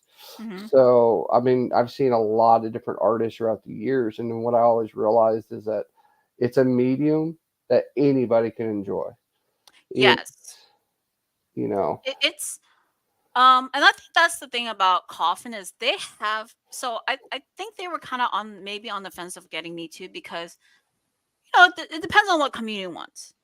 Also, it's hard to sell a new style sometimes. It's always a test, testing. I mean, they had Yo-Yo for a while. I don't hmm, know if she's more on more covers, but she's more doll, gothic doll, darker the doll like. chibi, Yeah, but not, I want to do chibis, but not the darker stuff like hers. But it's always a new style. People are always weird about, worried would it sell? Would it attract buyers? Would people like it? It's like Peach. A lot yeah, of people flame on her, like they say it looks too kid like. It yeah, changes comics. I'm like, and she doesn't know how to draw. Well, if you research her shit, she knows how to draw and she can draw a lot of detailed dark stuff. She did take on too many projects, yeah. but her stuff is cute and simple. It's a different angle. You don't have to like it, and I get it. I mean, I have some of her work, but I mean, it's just a different take, and just because it doesn't suit you doesn't mean it's not art. It's like Scotty Young, right? Scotty Oh Young is yeah, not for everybody, right? Like oh yeah, his, and I love every time I'm like, dude, I want that one because it's funny. It's like a childlike representation of what it could be. Like just imagine Scotty doing a Lady Death and a Hell Witch, right? yeah. Like that would be an interesting combination. I would get that. I mean, it's Uh, just like the Little Pony. exactly. Like Scotty Young, a lot of people say they missed his older work. That's not the baby ones.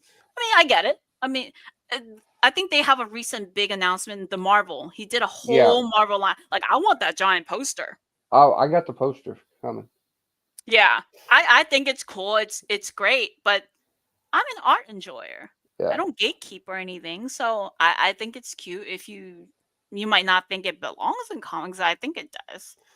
I Um, I believe what it does is it brings other people into comics that never would have been in the comics before right, it, and right? that's the Like thing. what about the next generation of kids, right? That's coming into the comic. Like, if we keep it to what we want, only what we want, there's no next generation of collectors and no next generation of comic book readers, and that's the worst place we could be in. We're not doing it a justice at that point.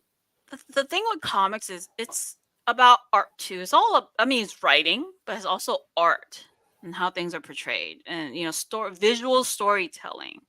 Like I said, I didn't grow up with comics, so this is just me talking as an artist, right? And it took a while for anime style to become mainstream. Yeah, it did take anime style to become mainstream, and because it's mainstream now, a lot of the kids, if you want to get them into comics, you connect it. Yep. Some of these artists, it's really cool that the comics that's always been reigned to known as the older guys, the older cartoony styles, they would never accept anime. The fact that they have another outlet to be published, to do more art, it's actually really cool and great. At first I was very worried when I got in because I was more anime, right? That no one would like my work. Um, that I will get, teased about it if I didn't draw Harley Quinn and color her a certain way, you Mhm. know? But now it's fine, and I think it's personally, I think it's great.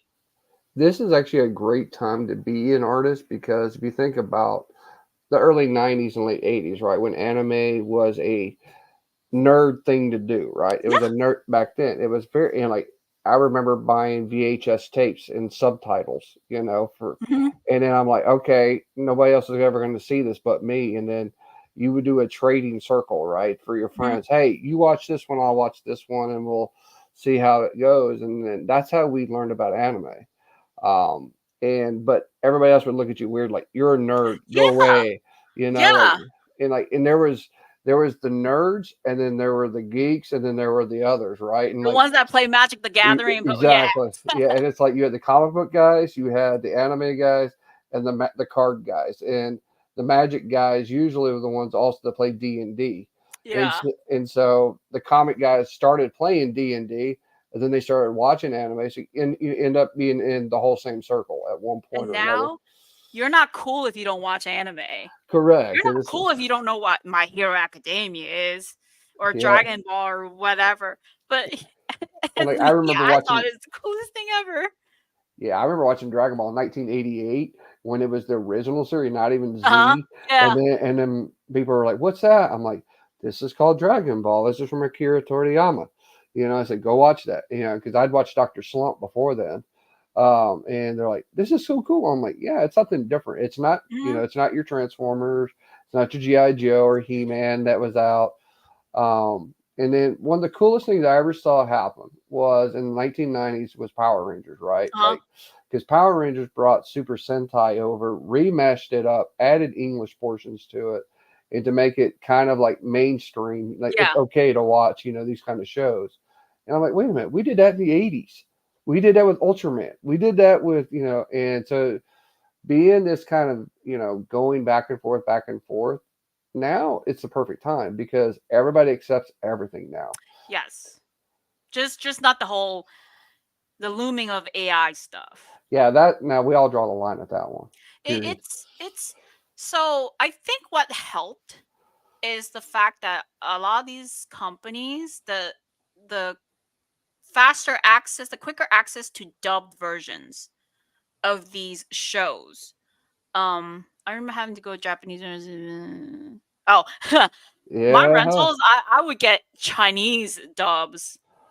It is in Chinese, and it sounded fine. I couldn't stand the American dub for a lot of these. I went to the Chinese bootleg Chinese dub stuff, and it was great. that's what killed me, right? I was so used to the Japanese ones that when I heard the English dubbed Yeah. ones, I'm like, that's not Masaka Noaya, and See, that's not my Goku. see, that's the thing. The emphasis, the knowing the characters, is different. It really, when you watch a sub and the versus a dub, even the new animes, it changes the character's personality if Hmm. you don't match it right. So I think the seiyus, like, if it's perfect, they would play it exactly like the other. Um, like if you were so what's a new anime that you know of? Demon Slayer, My Hero, Um, or what's it? Blue Ninja. There's a new one. the Blue Eye Samurai? Yeah, Blue Eyed Yeah. Samurai. So that one's great, but imagine, so that was more American voice. I think it was American voice first. Correct.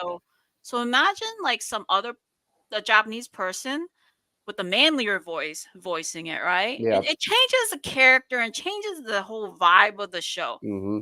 Or even who is it? Vegeta. Oh yeah, having Chris Sabat do it versus the Yeah. original female who does it. Yeah, It- it or even the most annoying Naruto. oh yeah, no. Imagine if they don't have that same particular voice. So that's why like I couldn't get into dubs for the longest time. These days they're much better about it. And they're much better about translating it. It's faster. So I think that is what helped make it more mainstream. A lot of people have access to it. Yeah. Netflix has it more, Crunchyroll has Crunchyroll. it, Disney, you know. So that helped change the whole art world and the whole acceptance of styles too. It's like the coolest thing ever. Nah, I'm just being nerdy now. We are nerds, so that's what Yeah. happens. And I bring up Zerdy's work because some people don't like his work because it looks too cartoony. I like Zerdy's work. I like Zerdy. I really like the way he renders. I actually stayed at his place after MegaCon to hang out with him and his wife and some other people. And he was teaching me how he renders and how to, because I was asking him for tips. Sabine gave me tips and David Nakayama and Ron Leary. So it's kind of cool. And he showed me some tips and tricks on how he does skin, how he does his, pick colors for faces. And he has a more old school vintage pinup Yeah. and Bruce Tim mixed. He's a very big art guy too. Oh my god. He had like original Adam Hughes just hanging on his wall. I'm like, how much you get that for? Yeah, I know, right? It's like I'd Back love to then, have. back in the day when Adam Hughes wasn't expensive. Yeah, it's like I remember my first Zerdy work I got was Persuasion when he was doing Oh, that and Pray for the Center, with Marat, and jeez. it's like you just don't see that kind of like pin up. And if you notice, a lot of the time he does a full body right on his Yes. cover. Not everybody does that all the time, Yep. so it's kind of nice to see that old style pinup go through it. Well, I what I I love his upside down hmm Harley and the whole tattoo. He started that whole tattoo thing. yeah, that Now Bruce Tim everybody, cartoon. now everybody just copies him doing that. But even see, I knew about Zerdy way before he did the whole became known in comics. Cause I would do shows. I first knew his work at Dragon Con because he had that big print wall of Mm, just like the vintage style like this and like calendars. So I thought it was cool. And then I met the worker that helped him and she commissioned me, and that's how I started knowing him. But I didn't really know him until he started working for Unknown Comics. And mm, Darren really wanted uh Zerdy to color my work just for me to see how different my work would look and stuff like that. And uh-huh. we arranged it. That's where he colored my Red Sonja and Vampirilla, and then we became like best friends since. But yeah, he does a lot of the Yeah, see Bruce Tim, but he ranges. He has a lot of styles. yeah, and that's the thing. He's not straight one style only. But we know him for the pinup. Yep. Yeah. So that's another style that's really popular. But we know it's him. We And know it's him. It's you see his. you see that face, you see that style in his body, you Mhm. know who it is. So when you see my work, because my style is like hop back and forth a lot. Like, I always want to ask people, when you see work, how can you tell it's my work? So for me, the easiest way, right? So remember last year when I got this from you. So this is your glow in the dark one that you did for Steve Uh-huh. Rose. Yeah. The face, right? The Hmm. face is pretty much the same. Like I can kind of tell when I see the Ah, faces, that it's an Anna book. So that's one way I can always tell. If it's this one, this, even Lady Death, right? Like you can see the face, and that's how I always know. okay. So it's because that sometimes I wonder, um, like there are some styles where I don't really let me see, where I think I might look too different where you won't notice the face. Hmm. I mean, okay, so this is my chibi one. Would you know it's mine? Yeah, I know that. Well, I also have it too. So, Okay, so this is a new one. There's a new one that I this is a little different. Prism. Would that be my Still, face? that's still your face. Really? I can still tell that it's yours, Okay. especially with the eyes too, right? So it's It's the way not I draw the eyes and the the nose. eyes and the chin bones, and the Okay. face and the structure. Okay. You did not see this? This is a new set that's coming. I This I I, Emma Frost cosplay. I am not saying one word. This one I did for William Russell. I was like, okay, not okay with it, but I really like the background. But would that be my face? That's still your face. Look at Okay, the eyes too. okay. Because sometimes when I do traditional work Hmm. and digital, I always feel like it's a little different. Okay, what about this? I know this is mine, but Zerdy colored it. Yeah, I know that. I bought it. So would you have known this was my work? The way I would have known the work for you would have been the hair and the face a little bit, but Okay. with her yelling face, right? A lot Uh-huh. of times your mouth is closed Yes. for a lot of your ones. Yeah. This one's not. Now I know you and Zerdy did this because I bought it, Yeah. but if you were just looking at it, you wouldn't be able to tell it except for the eyes. Okay. Because if you look at the eye structure and then the way that the eyebrows are, you can Uh-huh. still see the eyes, and that's how I would know.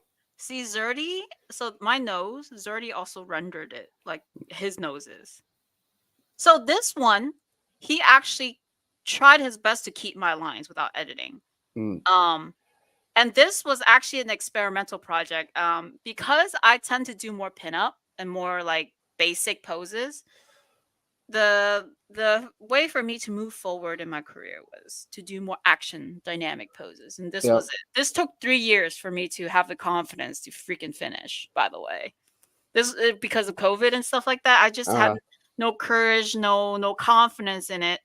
Um, but it turned out fine. I mean, of course, there are things I wish it would. Oh, Dynamite also had me edit this, by the way. uh, It was a chainmail panties. uh-huh. Even though she'd have panties in her other book, they didn't want panties. They want me covering with an actual chainmail. I'm like, Okay. okay, that's weird, but you have Sozo Micah with her tits, and Exactly. I'm like, so you're just being picky. All right, Yeah. whatever. So look at the line art is a bit more me, but this was like a experimental. Now the other one he colored, he did change a bit to more his.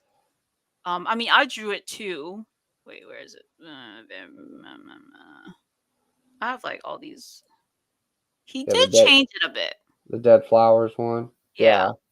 Like I could tell a little bit from the face, but you see how the eyes got changed, the lips got changed. Yeah, this You is Zerdy face. Yeah, you can tell that it was changed. The Yeah. hands though, those are Anna hands. Yeah. Anna hands the claws. Exactly. And even the like he filled this himself and changed it a little bit. Yeah. That's a Zerdy rendering right there. He He made it did. more like realistic kind of looking. Yeah, yeah, yeah. Um he changed the boob size too because it was just too out there. Now I did have another colorist hired to try out. This was Tyler Kirkham. His colorist is Yeah. Arif. He Yeah, I know. he had a student. His name is Ivan or Ethan, and he Mm. was just starting out. And I kind of liked it, but this is a look, another look. If you were had to do it, different colors. He's like a starter colorist. But you see how you see the look and feel is so different.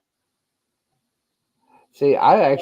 I hate to say this. I think I actually might like that one better. I so I didn't get to say what Zerdy can and cannot do, whatever. I liked his color palette, but I think it was too dark. Mm. But I have a like for this one too. However, I did take it, and I think I edited a little bit too. Wait, no, maybe this is the original one. I also did a little editing myself on it, and I wish I had the file to show you, but I don't. So, see, colorists are important. They are. My problem here is I don't understand this. The dark shading Yeah. spots on the So belly. so so because mine is more line art, you really need to have someone who knows anatomy, knows how to fill. But this Yeah. is my face. Yeah, that's your face, right? That's your Yep. eyes and your chin. Yep. Uh, So I already said that the boobs was a little too big, so he lowered it a bit more impressed.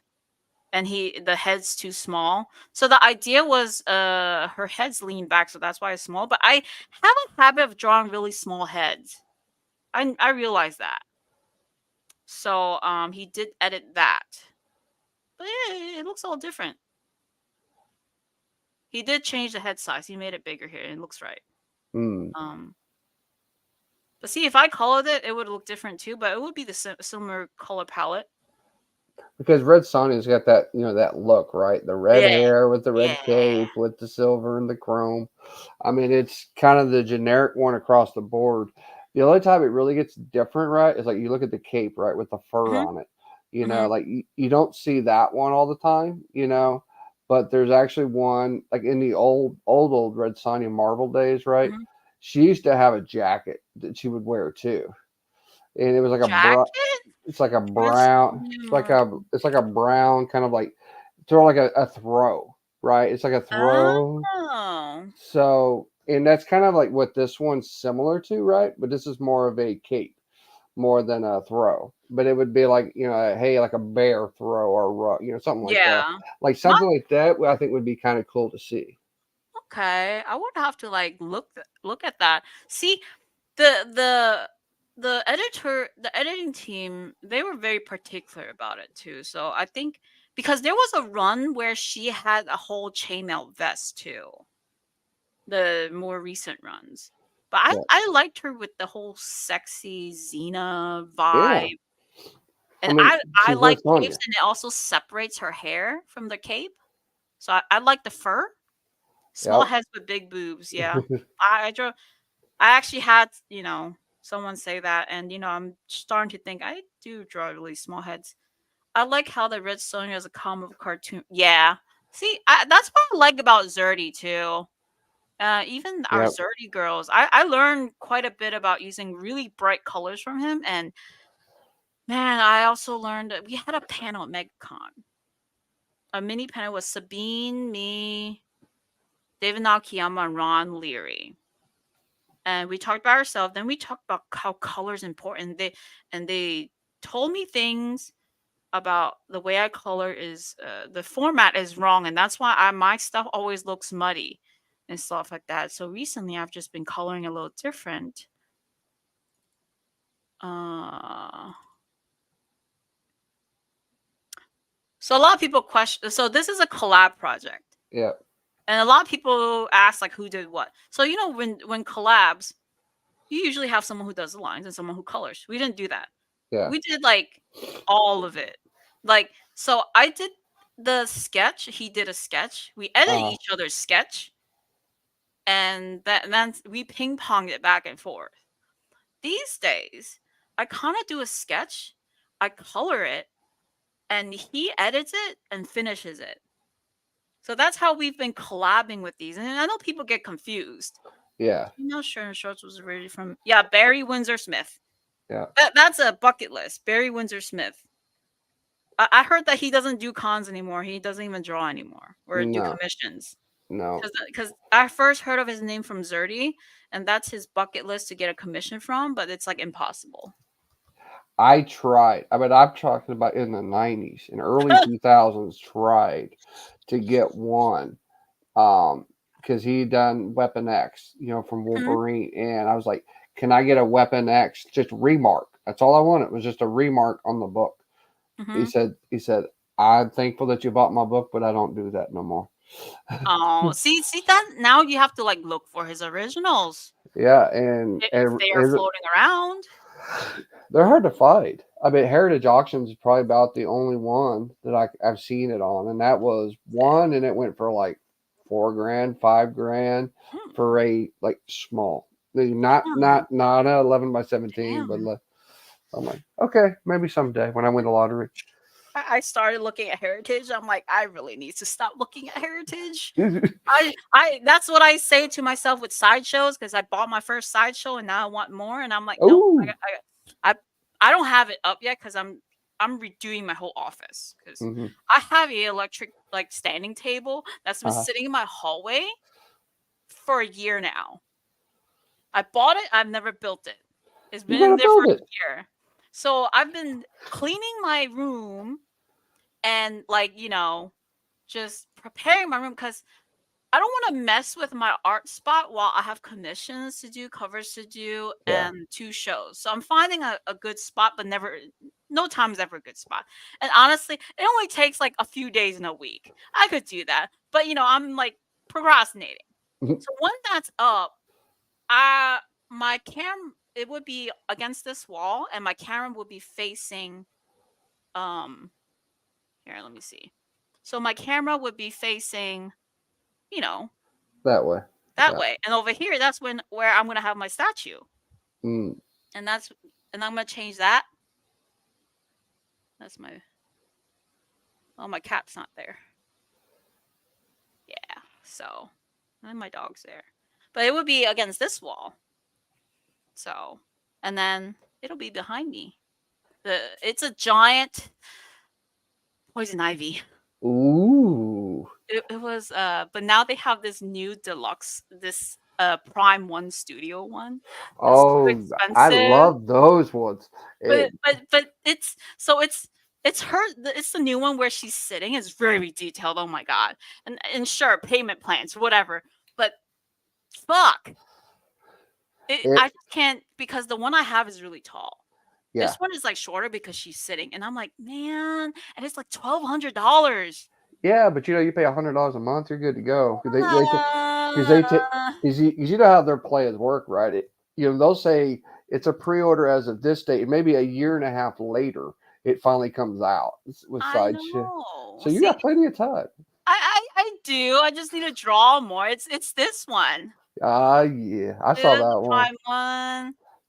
Oh man. And That's see, I'm very particular. It has to like be symmetrical in some way and balance. yeah, There's never enough room. Oh, I don't hoard stuff. I make as much room as possible. Like but I want this in the back of it. This is her throne. This is a face on the back of it. Like Jesus. you see, just putting the detail on the back of it is a big thing, right? Because what Yeah. happens to most statues, right? They're flat on the back. Yeah. So usually you just put it against the wall and that's it. But But these that ones you kind of can't. see, this is the one I bought. Okay. See, because it's nice and in the middle. It's very tall. Um, mm, mm. I just kind of wish her hair was more red, like vibrant, Yeah, not dark. muted, kind of like But dark. I like that it's very centered, so it makes a nice piece. I want to have plants around her too. But see, now I want the other one. Jeez, So you know what that means, right? If that you means I need get to it, draw more. you gotta draw more, and then you need to get a Harley one to go with poison ivy. No, I don't. No, I don't. No, I don't. Not really. See, this I don't like it because it's like our style. It's not my style, but it's still beautiful. But I like the red. The I really brighter, like yeah. But that's my first ivy. Like even this one, it looks nice, but it looks so off center to me that I don't like it. mm, and that's 30 inches tall, 31 inches. Yeah. Yeah, it's also like almost $1,400. So sometimes I wonder like, man, all these people with their sideshow is so. I mean, yes, payment plans, but it's so. Yeah, but look at that one though. Uh, all the details. Exactly. Okay, I need The, to stop looking. that deluxe one looks nice. I'll tell you. Yeah, But it's the nice same thing, right? rotating base. Yeah. I'm not a good influence. Ask anybody at a con. I'm the guy that drags everybody around to say, "Go buy this. You're only going to be here once. You don't Yeah. know if you get to come next year. Oh, Buy this now." speaking of buying, I remember you and Jason were kind of like asking over this one. I still have it. I don't think I've ever told you guys. It was uh, uh oh, where is it? It was the Hell Witch. Huh. Where'd it go? I did not sell it. Oh yeah, it's this one. Ah, that one. We were looking at that last year at Fan Yeah. Expo. But you guys were going back and forth, and I don't think I told either of you guys that no one bought it. So it's still Mm, okay. We'll have to bad talk. influence too. I'm trying to make a sale here. Yeah, you know what? And I'm the worst person for that too. You know I buy everything. I know. we'll It's talk still about there. It's fine. we'll talk about that one. I don't know if you want Coach to have it. I just haven't No, messed with Coach can't have everything. Because I mean, did you see his picture he put the other day? Like he has a wall of of Dawn, like Dawn, and then there was a blank spot. Like for it. one coming. Yeah. But this is kind of how we have a gentleman's agreement kind of thing, right? Like if I can't buy it, I'll let you know about it so you can go buy it. That way, if I want to buy it from you later, I can. Yeah. See Um, that's what I kind of gathered, and it's really interesting and very respectful. And like I tell some of my friends that consistently buy certain people, it's like let other people have a chance, and that's what I do with between Hank and Brink. mhm. I kind of split. Like you can't. I like your money, but I kind of want someone else to enjoy the artwork too. Mhm. And I know some people they rather just take all the money. I get it, it's fine, but I kind of want to like spread the love of the original art. And I appreciate that because I can put Yeah, it on my wall. yeah, Because I that's what I kind of do is I buy the big poster size boards, right? And it holds four 11 by 17s in it, so I can put four covers in one frame. And then, now. So I used to be a framer for Michaels, and I'm kind of a stickler about where people put their like artwork. Now, mhm, is it acid free board? it is. Okay, great. Now, what about the glass? Is it UV free? It is UV free, and it's Okay. actually plexi. It's not actual Oh, okay. So, resin. yeah. So, See, see, I always and like, man, people really need to put their collectibles in a better, not a Walmart 11 by 17 frame. come on now, I, it's I like I know, I know, you but there are spent some three people that grand on do. yeah. Come There on, are some people that do, and I just tell them like, please be at least an acid-free board and UV-free glass, and even an upgrade of the museum tape around ceiling and all that. And please don't put canvas and art behind glass either. no, you don't do that. Yeah. That's bad. It's like that's kind of the hard part, right? Like canvas should actually be free out there. Yeah, Just let it put you're on, supposed to. let it out there because then if not, that paint doesn't breathe and then it Yeah. sticks Yep. to things. Yep. So, and it's You're like, actually doing more harm. I mean, And if you get a painted picture or a painted like 8 by 10 or 11 by 17, you're okay to put that behind. But if it's a true canvas one, you better never put that behind the glass. thing about that, even if you use painting and it goes behind a glass, make sure you put a fillet or a spacer so it Mm, doesn't it's not against the glass. You need yeah, to have room. So that's something like occasionally I would like try to like teach people. I just oh yeah, I this was the new cover I did. I know. I want that one, and I couldn't get So that one. I think so this one I actually suggested to them to do a wraparound. They didn't ask for that. I just wanted to do it because it looks better that way. And so I went more than I should, but I think it worked out. Oh wait, no, these weren't the final. They wanted the drape. Yeah, they wanted the drape. The final, different colors. See, I I, like doing the background here. I did too. Seeing discs in the background. See this, I did entirely digital. There's no original to this. Unless someone wants me to, but I just rather not. That'd be a lot of work. It would be on a smaller piece, but not a 11 by 17 spread. But this is all digital. Like even the background here, just like the little details that no one's gonna see.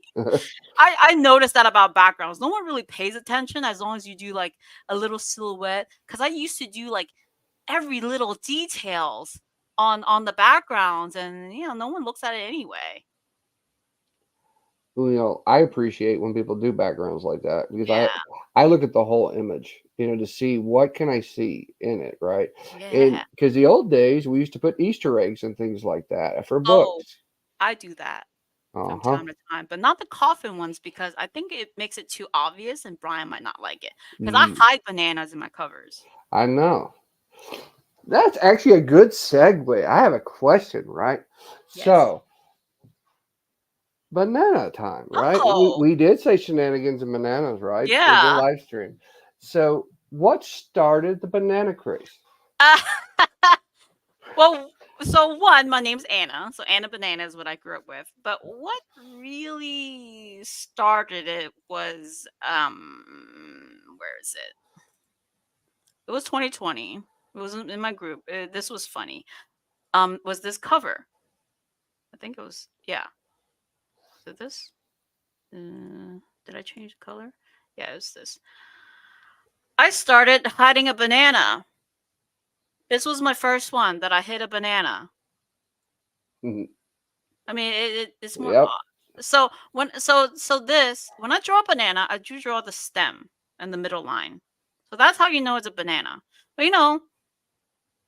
um, yeah. And I'm like, hey, you know what? This is fun. And I liked the when I used to do the puzzle books and the workbooks. Mhm. I like the ones where you find the 18 objects in the image Oh yeah, or whatever.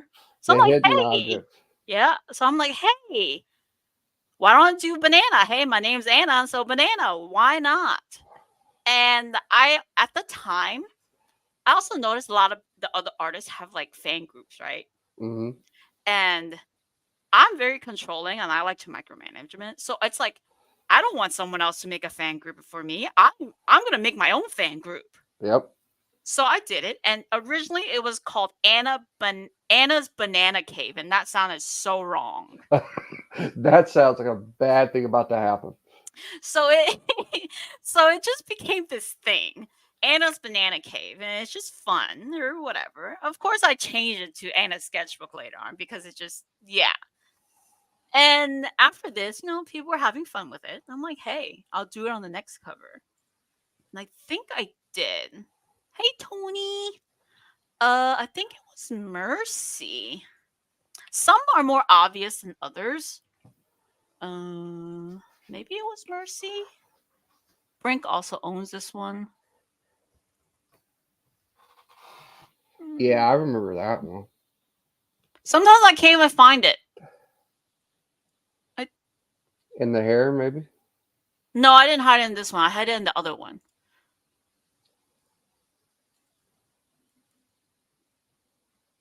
Yeah. So there's one right there. Hmm. So a lot of people do assume it's in the hair, but it's hard to find in the hair because of the curves. But like I said, I draw the stems, the bottom, and the top. There's one. I think this one had three. If I can find my own bananas. I think this is another one. Yep. This one's a little harder. I think there's one more somewhere. It's somewhere. It's somewhere. You keep a track of everyone who buys. Um, so a lot of people who buy my originals, they tend to have a relationship with me. So in some way, yeah. And also like people who have my commissions, I actually have a lot of them ordered through my website, so I have their names. But more or less, a lot of people tend to meet me at cons and contact me. And I actually talk a lot on social media, so I remember like 90% of the people who has my stuff. I have a very good visual memory and the muscle memory. Like if I wrote their name once or if I've talked to them a few times, um, and I think all my published always I know more or less where they are. This was a fun cover though. I really liked it. Uh, see this was the original too. Is all the details. Oh yeah. See the hair. A lot of people, with AI has a lot of loopy hairs, right? But they have Mm. loopy hairs that don't make sense. Well, they're like backwards. So half the They time you they're, see. they just appear out of nowhere. They're really weird. And see this, there's a flow. Like if you can like even like what was it? There are other artists who draw really curly or flowy hair like manga, but it makes sense. Whereas AI is not. This was 2020. Damn, it's been 4 years. It's So, crazy to think so about, right? mm-hmm. So banana there. Um, trying to remember. Okay, that Fathom had a banana. That didn't have a banana. Oh, this one had a banana. Bayonetta. Oh, wait, that's the low res. This one had 3. This one was a bit. So we got one here. In the Moon. Yeah, I think all 3 are in the moon. And then we got one here. Yep. This one was. It's the unlikely places you would look at because people would just go straight for the hair. I think there's one more somewhere, but I think I probably accidentally hit it in the moon, in like behind the title. Uh, I also customized this title. I drew this whole entire title. Uh, maybe I didn't. Maybe it's just 2. See, sometimes I don't even remember, see, but it's fun. this was the first one I noticed a banana in. Really, Yeah, in the Red Moon, because I was looking, really. because I heard the rumor of the search for the banana, and so I grabbed this book. I saw this one. I started looking for it. I'm like, yeah, and so the one in the right I saw. I'm like, all right, I got one. Yeah, you got one. Now, here's the thing. I don't do it on all covers. People think I do, but I don't. And I think that's what makes it. Oh yeah, the Witchblade. I did do in the Witchblade. Yeah, Now, if I can. Oh, a bunch right let's see. there. Yeah, A bundle, a bunch, a yep, bunch. you got the bundle. Is it a bunch or a bundle? It I don't. a bunch of bananas. Bunch. I think there might be another one. Or maybe that's the only one. So this cover I really enjoyed doing, but I think the complaint was is too much going on. But I purposely did that because that's her. That's Witchblade though. Like if you watch anything that Michael Turner did or Hmm. anybody, Silvestri or anybody that's ever done Witchblade, Hmm. it's always this way. Yeah. I saw a new so Lisa works for Top Cow Mm. and they recently made an announcement, something exclusive. I think it's with Darkness. Or is They're it which they're bringing both back. really? So I Silvestri think you're uh-huh. Silvestri said during his Kickstarter for the Darkness Volume 3 that they were going to bring back Darkness as well. Ooh, because I think they're looking for new retailer covers, so I would be excited to do another Witchblade cover, but it's detailed but less full body. I think they didn't. So this was actually zoomed in more, Mm. but I didn't want because I put so much work into her armor, like that. I wanted to show the whole thing. I think they only wanted like just here. Yeah, because I'm noticing the cover itself, if you go down to the bottom, like the whole spinature at the bottoms, those are Hmm. gone. They're like Yeah. cut, So so that's another learning thing that I went through is uh for print, there's a bleed zone, and Mm. I need to learn not to draw within the bleed zone more. And actually need to know the actual size.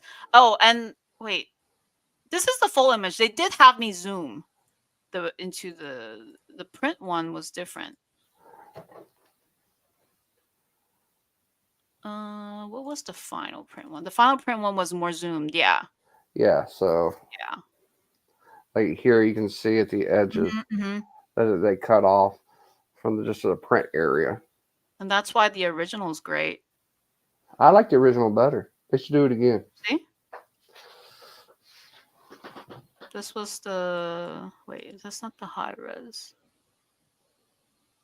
Well, yeah.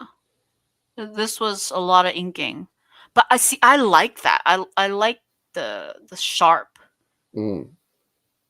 Because when you think of Witchblade or the Darkness, right, like that whole piece of it is sharp, like in Yeah, nature. yeah.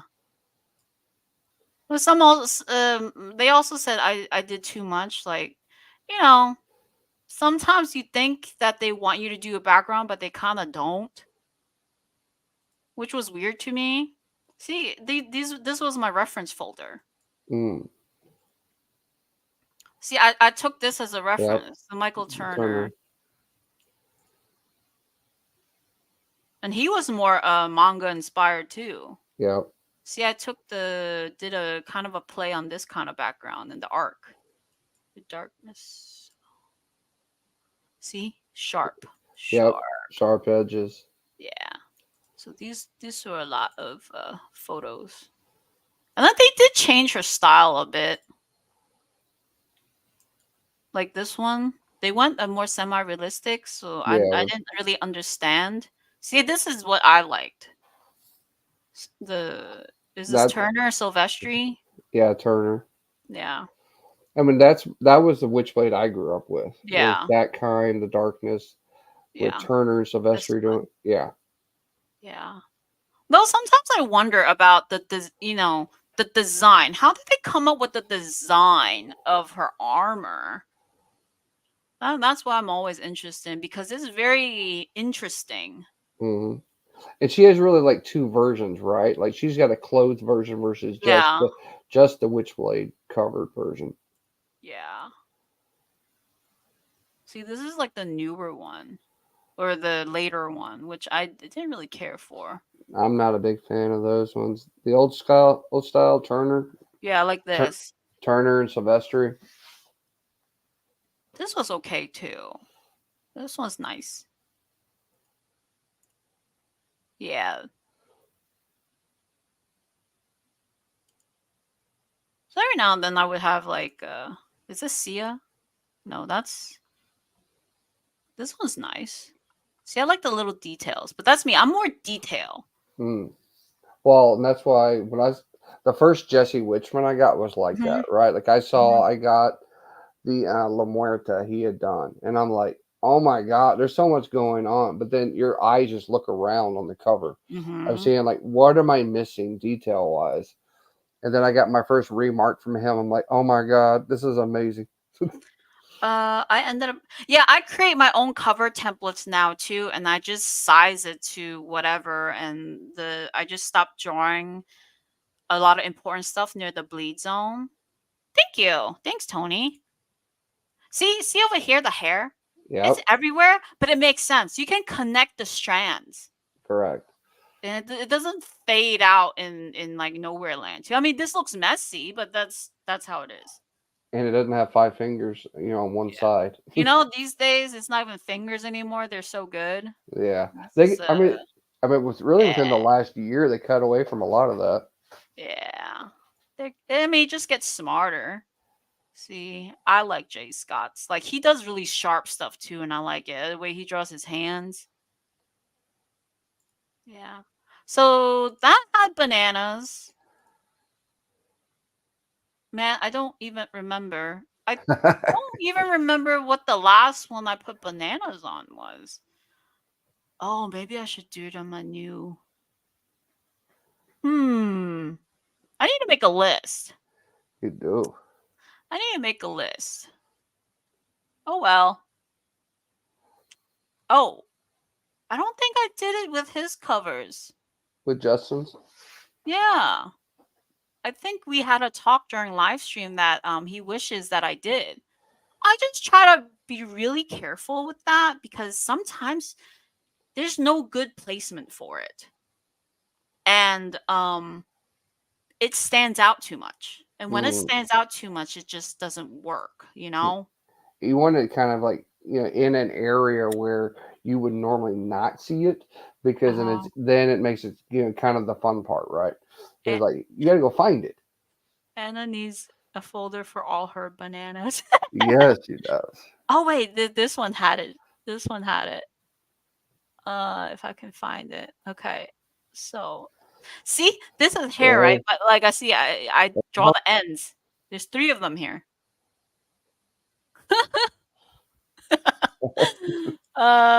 Three of them here, and I think there's one more somewhere, but I could be wrong. Like I said, I can't even find my own, but it's fun. So Then people just started sharing banana memes, Hmm. um, banana snacks at shows. Uh, as you can see, I get banana gifts. Uh-huh. This was a oh, I did draw a um during 2020 COVID. I started like drawing on it was like the toilet paper craze, Hmm. Everybody had and to get some. I drew on a 1 ply or 2 ply toilet paper, and they people just started bidding it up. And I would try to get it graded, but CGC wouldn't because it Oh. was like too thin, and then CBCS wouldn't because it was just not good. Look, people posting banana memes in my group. Ah, I had a tag of just banana. So okay, I remember that one. so this is actually a gold border, not a skid mark or anything. Are we sure about that? So I did this. This was COVID, and then the toilet paper was actually in gold, and so I submitted it. They didn't like it, so I adhered it to a paper, an 8.5 by 11 paper, because they graded that. They didn't want to do it either because they don't want to press onto the this. Mm. So I had the glue around it, and then because it was sticky and stuff, I just applied gold around it, and now it looks like poop, skid marks or something. But no, Benji has it. It went for like $65. That's I'm crazy. like, yeah. So then that just became worse and worse. I This was when Facebook still had a tag thing going on, and I would have a bunch of banana stuff posted. Oh, by the way, I bought Uh, this too. did you finally buy that? I have it. Hold on. You got to Hold on. get it. Come on.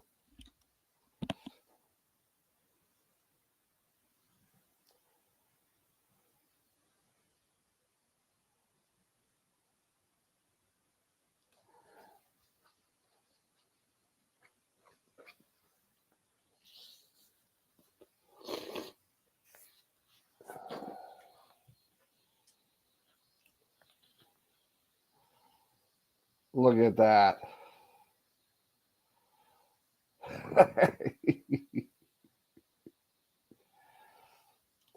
You should celebrate it to a convention. Oh my god, it's a banana duck. I You got know, this. that should be your helper at Fan Expo. I can't carry it with me.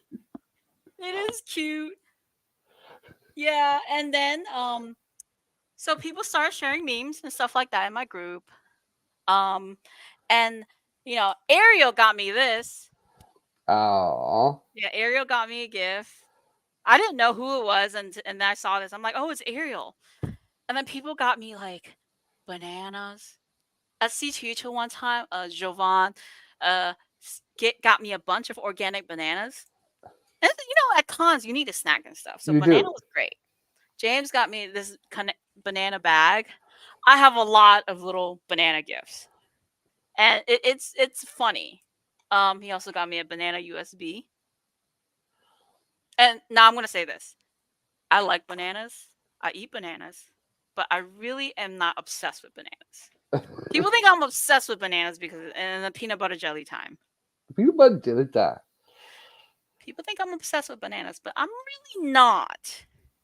Um, but people do it. It's funny. It's fun, and people get me snacks and banana flavored Pocky, banana flavored drinks, banana flavored candy. Um, what banana little keychains. Uh, bana- banana memes in my group. I Oh allow yeah, we have fun with those banana. ones. I got a banana shirt. Oh wait, did my hexware? I think okay, a hexware. I did hide like 2 bananas. There's one right there too. Let me see. Hexware, I did hide like 1 or 2. That one's harder because I have lines everywhere. Yeah, it is. Banana memes. Oh, I was gonna do banana murder signature like Clayton Crane. That was like the Clayton Crane drama with Black Flag and stuff, Oh, and I everybody was like, "I'm gonna do murder signature and rainbow whatever," and I had like a whole banana theme going on too. that was such a bad thing. Like Oh my that, I god. mean, it is a sucks too because I used to, I used to buy from them years and years ago, and then when I heard that they were doing that crap, and then I heard all the behind the scenes drama, between everything, I'm like, you know what? I'm done with you guys. Y'all figure this out. I mean, I don't want to hear nothing else about it. But it's like, if you're gonna steal money from people, that's just wrong. Period. Dot. So Crane is a excellent artist. He knows his colors. Like watching him just draw from scratch is amazing. I don't like that he broke the bro code. Um, I think April was probably looking for an escape and went to Crane, Yep. but Crane shouldn't have taken it because, bros and business and stuff like that would be wrong too. But he did what he did, and I feel bad. I mean, I heard that Jason's not a good guy anyway, but I still Mm, feel kind of bad. Afterwards, he went like really bad spiral. he Like did. I think it was at MegaCon. He was so drunk. It was C22 Meg. He was so drunk. They kicked him out. Like he had a table, and then it was next to like Comics Elite, and he was drunk. He was just stupid, and they kicked him out. And Comics Elite and Comic Kingdom just kind of like spread their stuff out onto their table. And I mean, I have empathy. I mean, you could be a shit person, but doesn't mean I don't wish We don't wish ill will to terrible anybody. ill, like, this is a hard like, when your wife just leaves you with your friend, that's hard. I've been through a divorce, and that's ugh. It's shitty. So, yeah, I mean, the whole situation's fucked, and then, I think 'cause, I think April did snoop on my Facebook page because she accidentally added me, um, and then every now and then I will see them at cons. I mean, they're doing well, but it's people are still gonna buy his stuff because he is a great artist. A lot of people who collect his stuff probably doesn't even know about the drama yet, Yeah, right? Or maybe they do, but they separate the artist from the art because some people are just about the art. yeah, But and for some people, it's about the artist. Like, if you're shit, I won't collect your stuff. correct. And that's kind of like for me, right? Like, if I know the wheelings and dealings behind of what's happening, it's like it's kind of hard for me to support you. Like, if I knew somebody was doing AI, right, I can't support you any longer because I don't support AI because See, I know that's uh huh. because that's for me. It's like it's taking money away from the true artist at that point. Yeah. See, that's why the whole Paulo Pantalena thing. I love his work. Like when I first got into comics, I see his work on all these covers, Fathoms. Like I loved his line work. He knows how to draw. Then I found out all the shit he's done to his colorists and all and I learned that he did learn from Art Germ for a little bit. He tries to be Art Germ but can't. And then the whole Chuck thing, like I'm glad Chuck finally came out I and am was too. honest because he was hiding that for so long. But I'm glad that happened, and I'm glad that he Coffin didn't really say he was using AI or not, but the topic was at hand. I did talk to him a bit at Memphis, and the covers were actually printed. They destroyed the whole thing after that, so I like that. Some people will be like, "Hey, we already printed it. We're gonna sell it." Yeah, but Some Coffin people don't just, play that way yeah, though. probably don't play that way. However, like the fact that Paulo doubled down, tripled down, and I'm so glad Chuck came out with the whole fucking thing. That you know, it's sad. The guy can draw. He's great, but he's a shit person. So I stopped like caring for his stuff. And that's what's sad. Like I remember buying his stuff early Mhm. on when Zenoscope, right when he first Yeah, started, and seeing that get working well. And then I heard, he went to Coffin. He started doing covers for them. Like, all right, this is yeah, looking good. But then when I started hearing some of the background stuff, and then, of course, when Brian called him out on it, and he hmm says, he's like, he wanted to see out, did you use it again and again and again? And found out, yes, you did. yeah. And he You know, showed that like video of him like doing the editing. I'm like, look, anybody can go and do a base layer and erase on top and show that you're coloring. That's what a lot of these AI guys have been doing too. So you might have fooled some people because they don't know digital art, but not everybody. And Coffin has so many artists that will call you out on your bullshit. exactly. Um, and some people might like it, even though it's AI, but Coffin doesn't, you know. They don't support it, and I do they like that he kind of used him as an example, if you get what I mean. yeah, he did. I mean, he pretty much proved to the bigger audiences out there, right, as Hmm. one of the lead independents, like we don't support it, and if Yeah, you get caught using it, you're done with us. Which you think about it, but realistically, right? So many people want to get into Coffin. right, Why would you ruin your chances to be kicked out of Coffin? right. So when I talked to Brian at Memphis a little bit, you know, he just said Paulo needs to be straight with his community and with his fans. And Paulo is also one of those names that appeared over and over again in the blacklisted groups or whatever that he owes people commissions. He owes work, and every time he owes someone, he always makes it seem like I'm an artist. You should give me time. You should let me do my thing. Blah blah blah. Years later, he's one of those. He has an ego. I mean, Mm, he's a musclehead, but he's a narcissistic ego. Like the way he talks and stuff like that, and tries to steal people's wives. He flirts with people's yeah, wives. Yeah. So it's already that like, man, what a fucking waste. it's like you threw it away. You threw Like, I'm away your sure career. he will still get hired. DC was still hiring him, even though Artgerm has warned the DC editors of him because he's done stuff with Artgerm stuff, like stitching the faces and even his Wildcats. And I don't know if he has more covers because the recent ones he stitched an AI face on it too. It was like a group. But DC's been kind of under hot water for the past 2 weeks anyway because of AI. Yeah, But they I've been got calling them busted. out. I've been calling out since last year because of a retailer exclusive.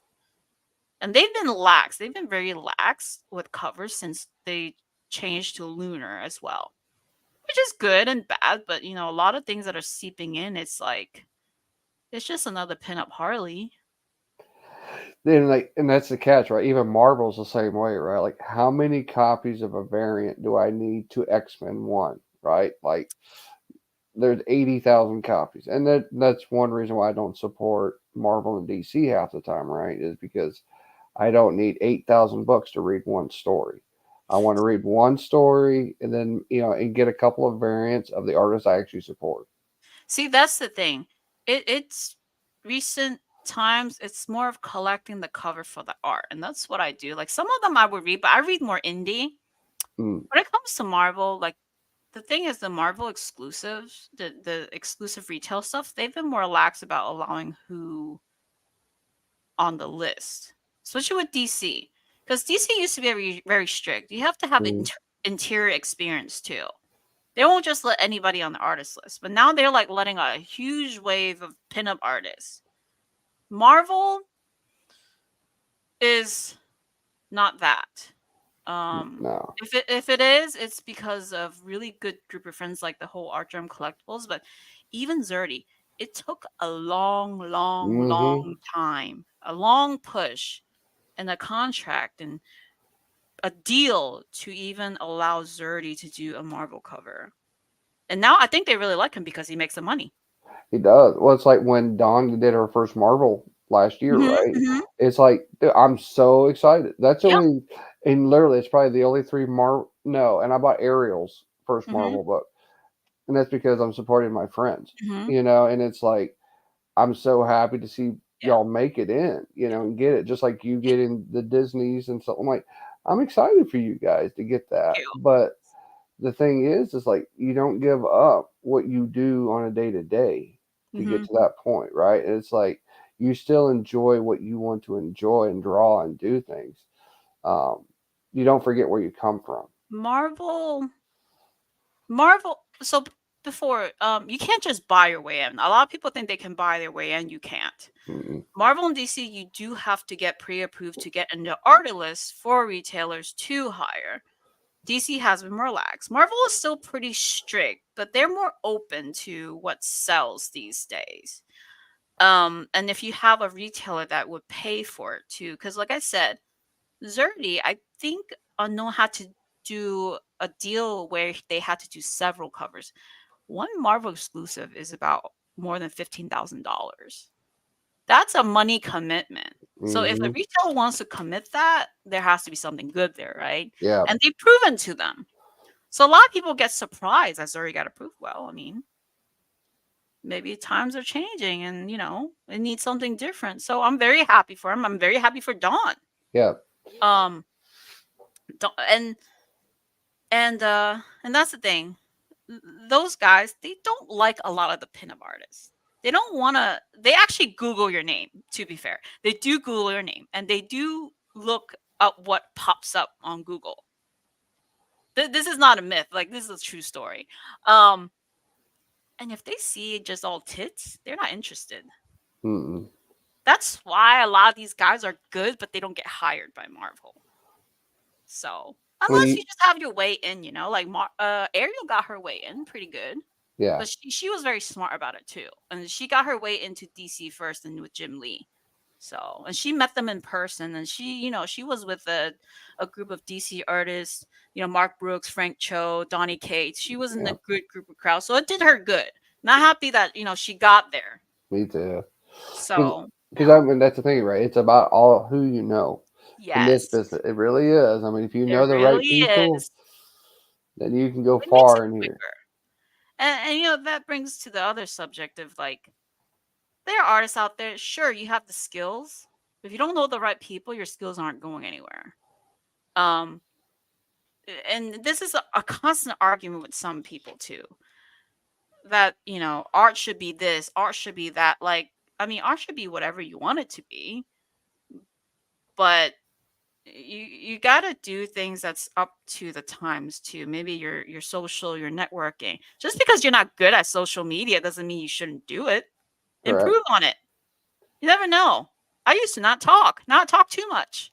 Nah, you don't I'm a talk enough. troublemaker. I'm a troublemaker. A lot of the artists don't like me, and that's fine. That's okay. You That's know, okay. I'm just me. I'm just me. And the other thing is, it's not just art. A lot of people say, "Oh, it's because you're a girl." I'm pretty sure I don't show my tits to get a job. You know, but the funny thing about the people that say this is all these people draw girls to get known. exactly. Girls So suck. so what's the deal? So how about talk less than that? Just network. It's really about who you know. It doesn't have to do with your politics, gender, your art skills, or whatever. Just be a good person as well. And be Be honest. Right? involved. My biggest thing, like when I go to a convention, right? And we've talked several times at conventions, is Mhm. like if you can be honest and you can prove to me, that you're going to have something that sells for a long time, right? Then I'm going to continue keep coming back to you as Yeah. a consumer, right? And so just be good people. Yes. Take care of your fans. Don't shit on your fans when they're the ones buying your books. Like I've been through some of those, you Ugh. know, and guess what? I'm no longer buying your books. That's exactly what happens. Some people, they might not know how. Some people are more salesmen than they are people. Hmm. I personally don't like it. I personally don't like the ones that try to sell and make you deals. I want an artist that actually talks um and actually converses with you or get to know you and what you like and things like that. Not trying to always upsell you or have Hmm. sales here, sales that. I don't know. And honest, I think it was I was on a stream with Daphne and Nita. If you're honest, you don't have to remember the truth or anything. You just know. I mean, is it makes it easier. Just be honest. Just be truthful. I mean, yes, be yourself, but you know, geez, don't trash your fans because, especially if they don't buy anything. I really Yeah, hate the ones like just because they're fans doesn't mean they're your wallet. I mean, it just because they don't buy anything, that doesn't mean they're not your fan. Correct. Because a lot of times if you think about at a convention, what do people bring? They're bringing stuff to you to sign, right? Half the time Mhm. is because they've already bought your book. Yeah. They might not be there to buy a whole lot. They might be there to buy, signatures or remarks or Mhm. things like that, or a commission if they've ordered one prior. But a lot of the time, they just want to talk to the artists and talk Yeah. to the writers to see, okay, you're normal people in the real world too. And it's kind of funny. Like, remember last year, I was dragging Tim everywhere with me, and Mhm. I was like, Tim, artists are normal people too. We're normal people. You can go talk to them. They're okay. And Now, it's some of them are a bit more bougie, and some of them are probably not that great at the socializing aspect, but they're still people. And, you know, and if I you mean, every now and then you get, someone who might be rowdy, but yeah. Yeah, and those are just the personalities you have to navigate through, right, Yeah. Linda's? And I know those ones as well. Especially like if they're knee deep in trying to do a commission at a show, right? Like I've seen Ryan with his head down because he's trying to get this one done for somebody. I'm like, fans have to understand too that you guys are on a schedule too for that convention too. So like, having the time to say hello and have a conversation, I appreciate that because I know how busy you guys are, you know. And yeah, some artists they do have some artists don't like doing commissions at a show because they don't know how to juggle that.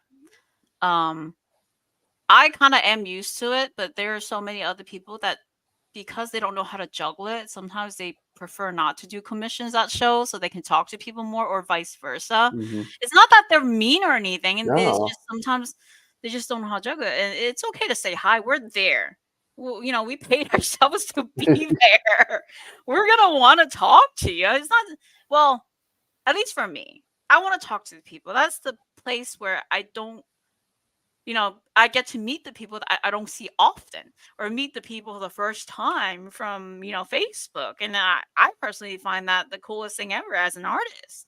And even people just bringing you a book that they bought that's your work and want you to sign it. We're Yeah, normal people too. I geek over that stuff. I have a blast. Like it's funny. If everybody asks me, what do I do at Fan Expo and conventions? I sit in Artist Alley all day. And the Yeah. reason is because I go talk to my friends that I haven't got to in a while, and we catch up and we have a good time, Hmm. and that's it. I'm not a celebrity person, so I don't go into the celebrity lines and things like that. I'm not there to buy a whole lot of, toy stuff. But I tell you what, I will buy. I will buy a convention exclusive typically because it's only there and it's one of my friends' books. Yeah. So I'm gonna do that, to support you guys.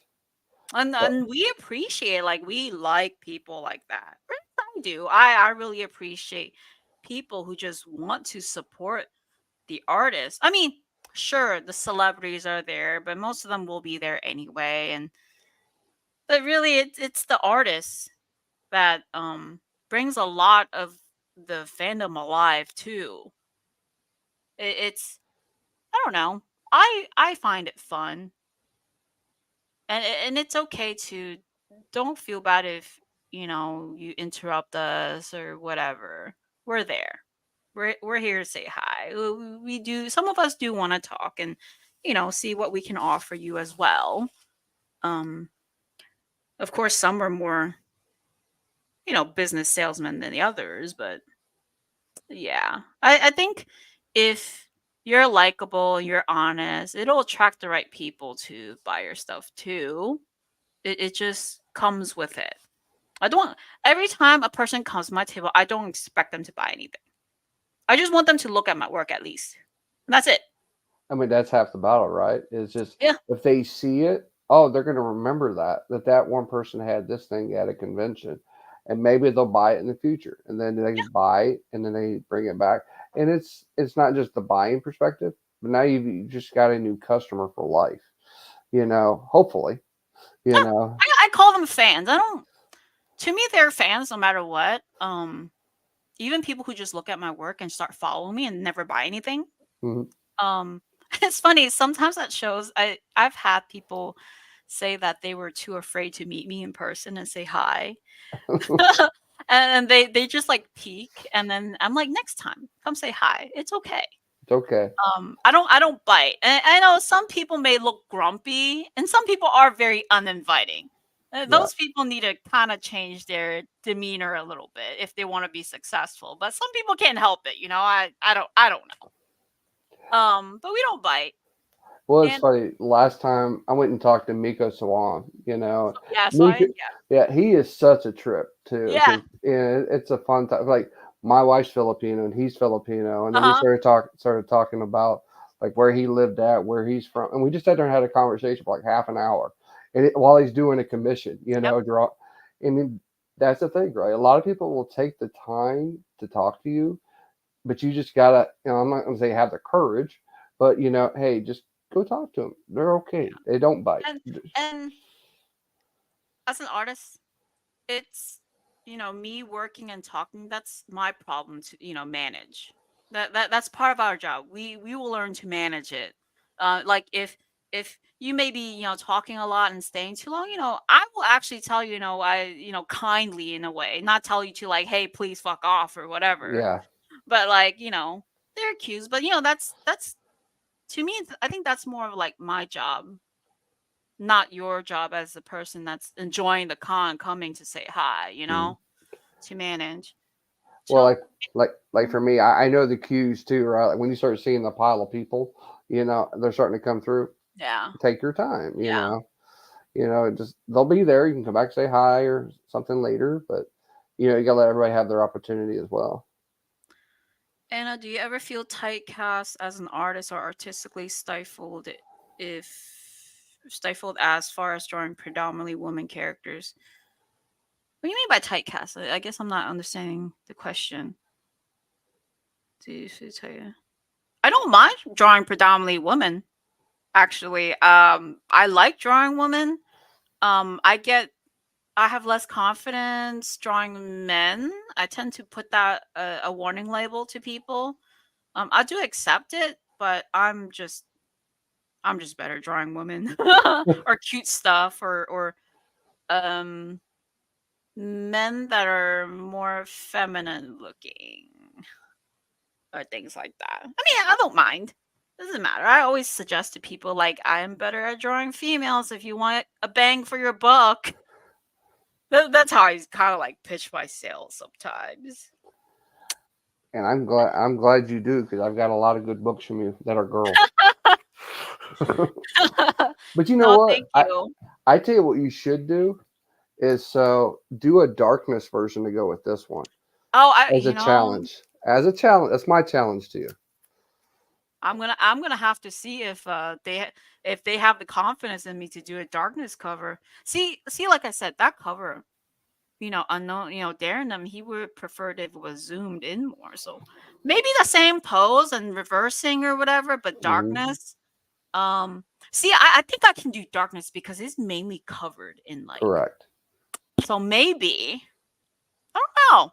I'll have to take up that challenge and see what the big news is. Because right now I need to talk to Darren because I'm might may or may not go to SDCC. It depends. I gave up on San Diego years ago. Like to get tickets or just going. Well, to get tickets for one as a fan, but and this what kind of sucks too, right? Like I used to go religiously every year when I lived in California, Mhm. and then they started the whole lottery thing, Oh, is and it so lottery? yeah, there's a lottery. Like literally, you got to go get to a computer on a certain day, get put into a waiting room, a computer waiting room to see if you can actually get a ticket. Oh, right. Yeah, because we had to get yeah, I had to do that one time. We had to get verified first as a Yeah. member because it's San Diego and WonderCon. And then you gotta go on the dates and apply and see if you yeah. Yep. Wow. And this comes from a guy who went for almost 20 years straight. Well, I mean, the And so con is I've been twice. One it was before COVID, 2019. Holy crap. It's packed. yeah, New York Comic Con's packed, but I think their venue is larger. San Diego is jam packed. People made fun of me like, "Oh, you can't move." I'm like, "I'm from New York. I can squir and I'm short. I can squirrel my way through." I did, but holy crap, there were just stops and stops. You think New York Comic Con is a lot of people? San Diego is a different beast. When you put 50,000 people in one little area, and then you got everybody waiting outside in lines. Oh, the Yeah. Hall H is Hall H. Oh Yeah, yeah. the Marvel. The I didn't know people camp that. Oh yeah. They camp out like Holy days crap! beforehand. Do you get like special stuff? Well, no, that's the thing. Really, it's like you really get there to go see the celebrities, and that's why I'll make my delineation right between a popular convention versus a Uh-huh. comic convention, right? So a comic convention is focused around artists, writers, and things like that, whereas San Diego turned it into a popular convention, right? Yes. It's all about the celebrities. It's all about the people who are there now versus the actual comic writers and artists. Like I remember every year I'd go see my buddy Chuck from Mile High Comics, right? Mhm. Mile High stopped going to San Diego Oh, really? because they're not making money as much. It's so expensive, and I think you would so that's one thing I noticed that when I went to San Diego for the first time in 19. I was done with San Diego in a few hours. I was not interested in like sure it's cool. It's very entertainment, Yep. pop culture entertainment. I went and looked at Artist Alley, the little small Artist Alley, and whatever big vendors, and that was it. I was done. I wasn't there to wait in line for Funko Pop, for Marvel, for Nintendo, or No. whatever the lines were and tickets for everything. I was like, no, I'm not doing that craze. And it's the fact that the artists also only get half a table is 4 feet, 4 feet wide. It shows that they don't really. It does. It's not catered to the new artists or anything. It's for the season one. If you're there as an artist, you're probably a named person.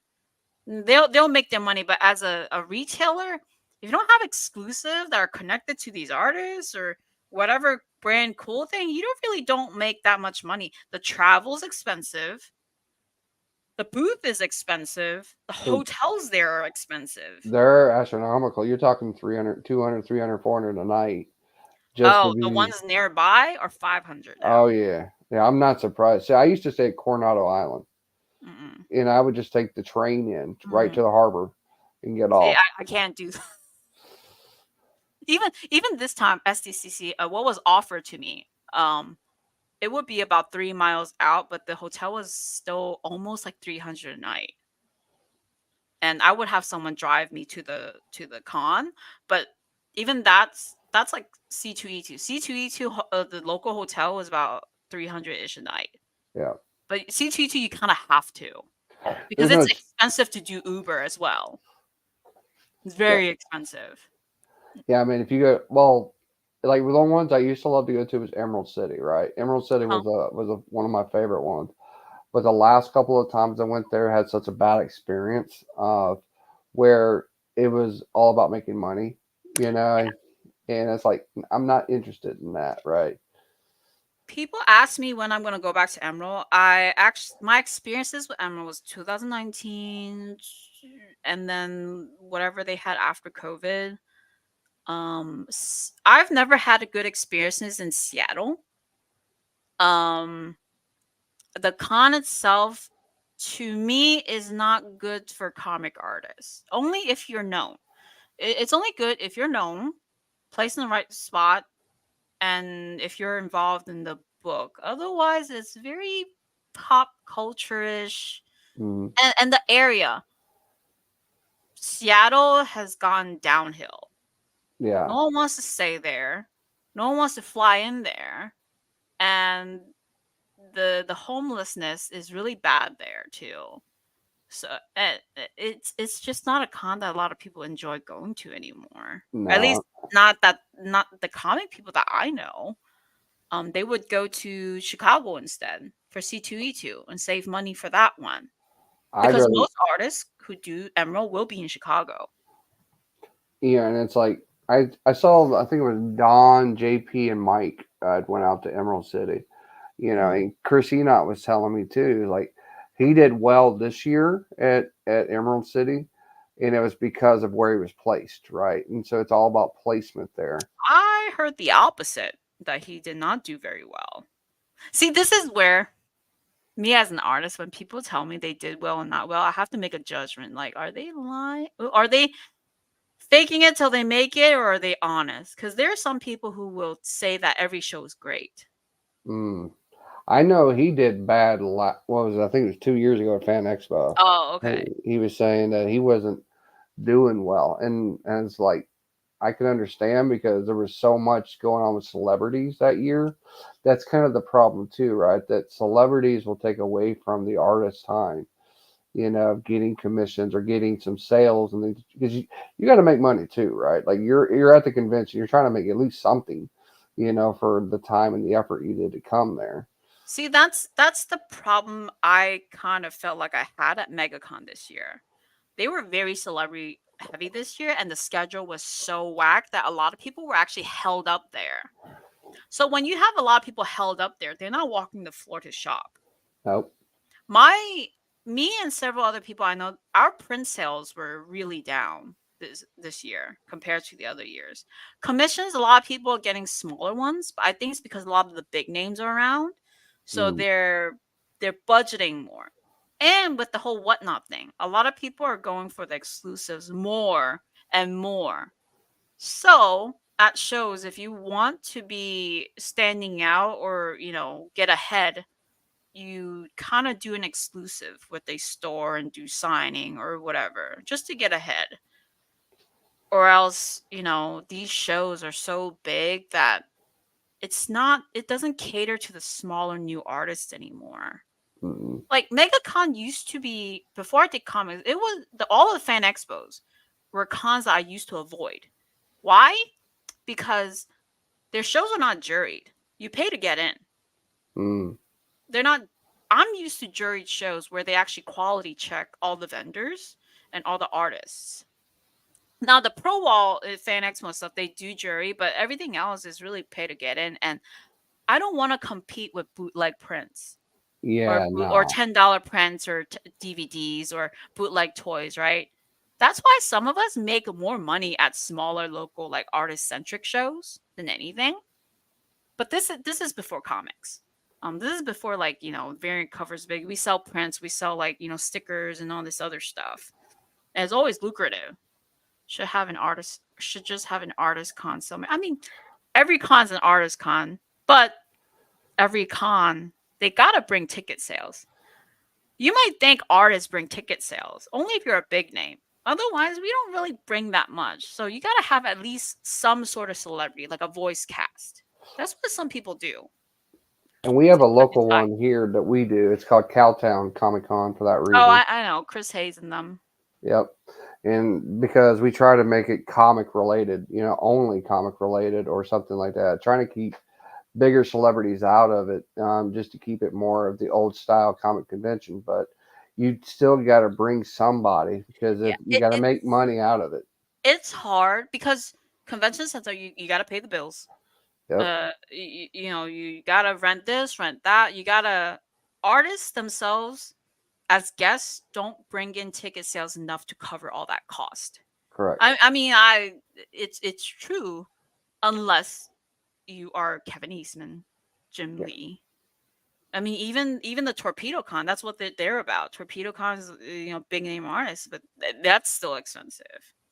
And, So I mean, it's great what Cowtown does, but Heroes Con has done that for so many years, and they have an auction to try to cover the cost and everything. And it's hard to be a more 100% artist, you know, convention well, with I mean, no celebrity. and that's why like at ours they bring in some of the old Power Ranger people, right? Yeah, Like you bring some of those old people in that did that. Like we've had Austin St. John, Jason yeah, Davis right before he had passed away. They would come to these little ones because A, they weren't getting madly warped by everybody else trying yeah, to jump them. But two, it was so you could have a little bit of funding to help out. If you bring out the Power Rangers, you bring out Dragon even the Ball, guys, even the um TMNT. Yeah. Like so, but the important thing is you also have to bring people with pockets, not Correct. just lookers. That's the other thing. You gotta attract people with pockets that want to spend, not lookers, not because all those might attract kids, Yeah. but you know Power Rangers attract the old school guys too. So we did. This was I used to be a store manager at Gamers and Geeks, and at the time we had half of it was a little comic store with 99 issues, and we brought in the Vanilla Ice TMNT cast. Mm. Holy crap. That was a lot. Like, I didn't even know there were so many people. I live in a little dinky city. So many people came out that wrapped around the entire mall building. And, like, it was constant and constant. And but usually those people, they're there to look and want to take a picture. And that's it. Mm. But it still is traffic though. It gets people Yeah. talking. That's the thing. It gets people talking. But so you still need something like that to attract a crowd. So maybe next year your numbers will be higher. Something we anticipate. We have a new con coming here in September or so. I think one of their big guests is the guy who Blues Clues. Oh yeah, the kid from the show. Yeah.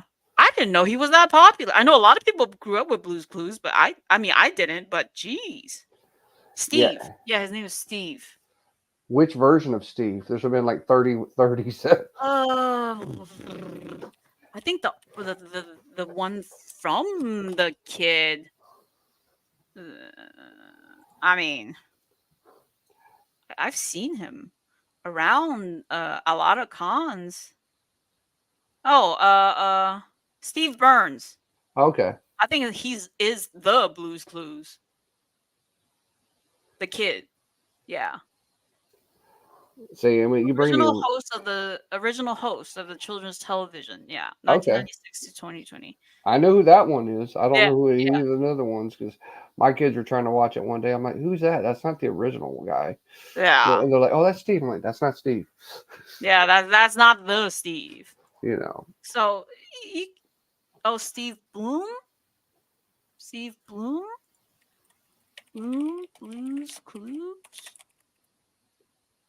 Oh, well, I don't know. Uh, oh, he's played by Steve Burns. Okay. Yeah, so Steve Burns. So it's the original guy. Yeah. So, you got to bring that to Every attract one. people and Yeah, con. because So, we just had Retro Expo here, which I highly recommend for anybody that wants to come out.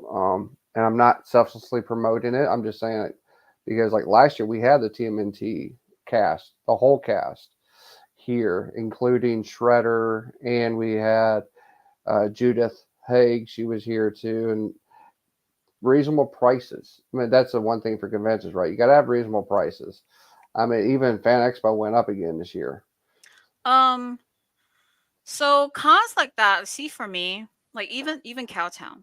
Chris has asked me. I mean, I've known pastime comics since they started back in 1918. They actually invited me to be a guest at their store once. And it worked out for me. I don't know if it worked out for them, but I mean, they've asked me for Cowtown for International Women Day and stuff, but Chris has never really wanted to fork the money to bring me there. It's a Mm. 10-hour drive for me. It's a drive, yeah. I barely even want to drive that for FanX with Dallas. So it's like I do need lodging. I do need this and that, and they weren't willing to do it, so that's why I've never been there. Because I'm at a point where I'd rather do covers at home. Mm. Fan Expo, I kind of do because it's Fan Expo and all my friends are there. Otherwise, I wouldn't do it. I mean, the money is great. Is okay there, but it's such a long travel time. And then Heroes Con is the weekend afterwards. And That's see, the other problem. that's hard because you're going back to back at that Yes. point. And usually at Dallas, I have friends there. I do stay like a day or two and then I go to Heroes, but like this year I'm actually gonna leave and go home and then drive to Heroes, which is like yeah. It's both ways, it's a long drive. But yeah, I do fan X with Dallas because a lot of my friends go. But my friends do it. And I gotta do a Texas show, right? You gotta do a Texas. Yeah, You I got. gotta do a Texas I gotta show. see you at least once a year, right? Yeah. Yeah. So, So nothing against like, Cowtown or oh yeah, anything, but I don't think I don't have a guarantee, but I do have like if I travel the show, I need to make an X amount correct. kind of thing. And I understand that because A, you're driving or you're flying, you need a hotel cost, and there's a table cost because I just paid for tables. I know. Yeah. So when I you think so it's also the time spent doing that. Like even if I do make the money back, the time spent to go back, deadlines, other things I could have done. You just gotta weigh your options. That's why, you like, do, the artists, they don't do cons as often anymore. Like when I started, I did like 20 to 30 a year I, traveling. Like I did my time in traveling, and now I'm trying to do it less so I can do more, yeah, if you get what I'm saying. I do because you think about if you sell a cover, say the coffin, right, and you're working that time period, you might actually make more on that cover than you might have made at sales because you don't know about sales at a convention. I mean, there unless you have pre-commissions, or things Yeah. like that. Because you're hoping that somebody buys something. You're hoping that somebody does something at the con. It's But less stressful, correct. especially when I'm driving, parking. If I'm gonna like, hell, I got into an accident before I went to the Heroes Con. I remember that one. Things like that.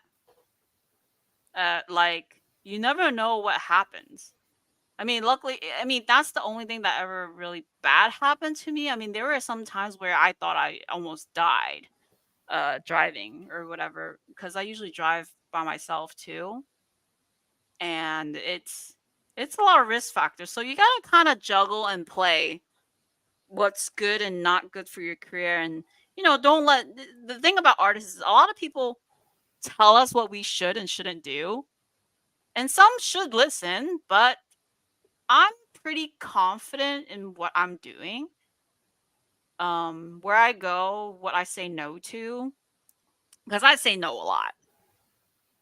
And even other artists, like, they say that I should raise my prices. I purposely don't. Hmm.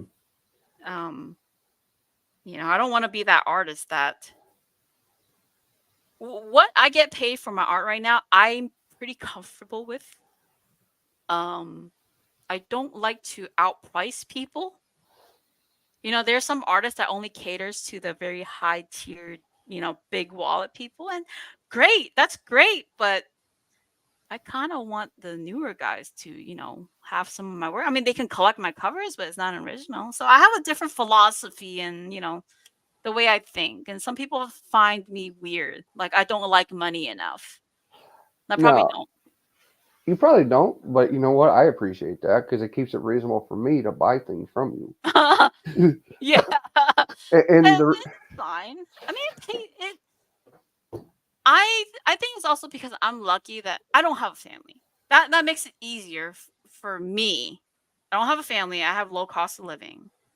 I don't want a lot of things. Like I don't. I mean, nice car is nice, but I don't need it or want it. So for me, it's like I could still do the low cost. So it's fine. Um, I'm not gonna charge $5,000 for a commission. thank you. My wallet appreciates that. Maybe in like 50 years if I'm still alive. But But you, but you know what? Here's the funny part. So Neil Adams, right? Neil Adams was mhm. my favorite artist of all time. And then I got to meet him in San Diego and we got to sit there and talk. And I had him do a commission for me, right? His commission back in the late 90s was about $600. Damn. $700 back then. Damn. And, and that was for me. I mean, I'm a young guy at this point. That's 20 something years ago, right? That That's was a good. expensive for that time. It was expensive, but it was Neil Adams, right? And Neil Yeah. Adams was at the pinnacle of his career because he had already did everything with DC, was doing his own things now. And so I was super appreciative to have that. But then when I went back and saw him again at San Diego Comic Con about 15 years later, his price was now about $2,000 Holy crap. for that commission. Well, because he only takes so many a year now because of his age. I mean, he got age does become a factor into it, right? Like how many you can do all the time. But he said, you know what? If I have time, I'll always try. Yeah. You know, and that I was so appreciative of that. You know, that he still, even though it was higher, he's like, I'll still do my best effort to get it done as soon as possible for you. He the so I know a lot of people like talk crap about Neil. He's actually one of the bigger artists I met here because so Neil, he does have like every now and then he would have smaller pieces to sell, Correct. like $200 or Hmm. whatever, and I always think those are really nice. So I knew about Neil because locally, Pensacon, Oh yeah. he goes to Pensacon as like a home show thing. So that's how I met him because he would go to the local comic store or the place where I work. We had a park comic store and they were friends there. So he was a guest there at my store for one day, and he actually cut his prices and his See, signature prices, and and we had a line. It was the coolest thing ever. And I didn't take a picture with him personally, but I took pictures for like my friends and stuff. I thought that was cool. Did I I hear all these stories about him being a dick or charging too much for a picture or signature? no. He's just a businessman. He's been in the business for so long, and his wife is very on point about it. She is. She keeps him on point. And you know, it's funny because I went down. He actually has a store in LA called the Krusty Bunkers. Yes, my friend helps run it at time to time. And I actually might know her then because when I was there, I went working for a little bit trying to help them out, trying to get some things taken care of, like packing and stuff like Hmm. that. And then he would have those sales, right? And like Yeah, I yeah, remember, yeah. and he was like, "I'm having a sale." I'm like, and it's everything, whatever is 50% off. Hmm. And I'm looking at his like, you know, I'm like, that's a house of secrets. That's a house of Hmm. mystery. They're like 9 4s, nines. I'm like, I want that. He's like, that one's not for sale. That one's not for sale. I'm like, he's like that. So, I can't do that. But what I did buy was his absolute Green Arrow, uh, Green Lantern, and he remarked it for me. oh shit. See, see Neil, like you know, he's a businessman. He So is. I heard all sorts of all the people here are they know him. They know him. So the people the crusty bunker, I guess they're good friends with Legacy over there. Mm-hmm. Yep. And that's how I met him because they used to help him at shows. And Neil was also across from me because at C2E2, unknown commons is usually 627. Neil would be next door. So he had all his tables out. And that's how I met all of them too, the workers over there. And that's eventually I met Buzz, his Yep. godson. And then I met fuck, this is bad of me. Joe? Joe. Yeah, his son. Yeah, Joel. Oh, how's he? I haven't heard much from him. Is he still drawing?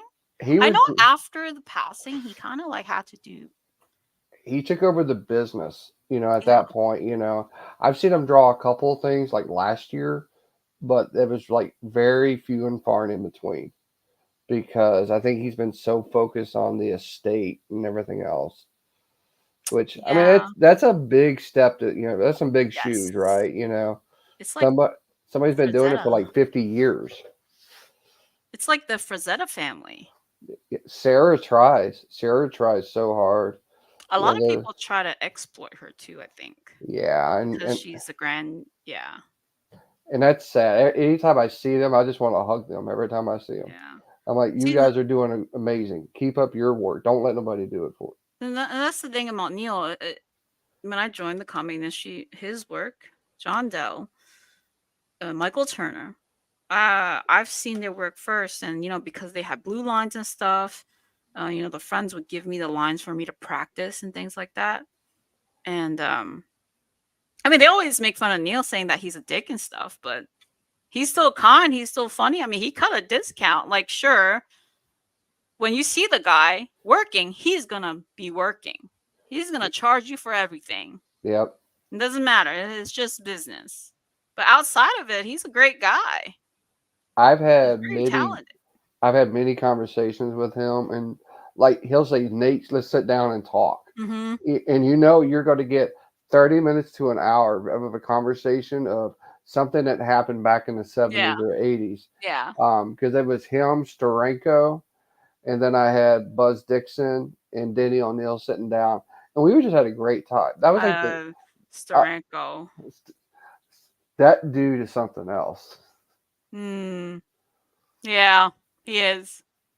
But I think I don't know. I feel like I mean, with Neil's passing is like all the legends are just, to me at least, the real legends of comics, that pioneered the whole thing. Bernie Wrightson, we lost Yeah. Bernie Wrightson. I mean, it was like I never got to meet him once in my whole life.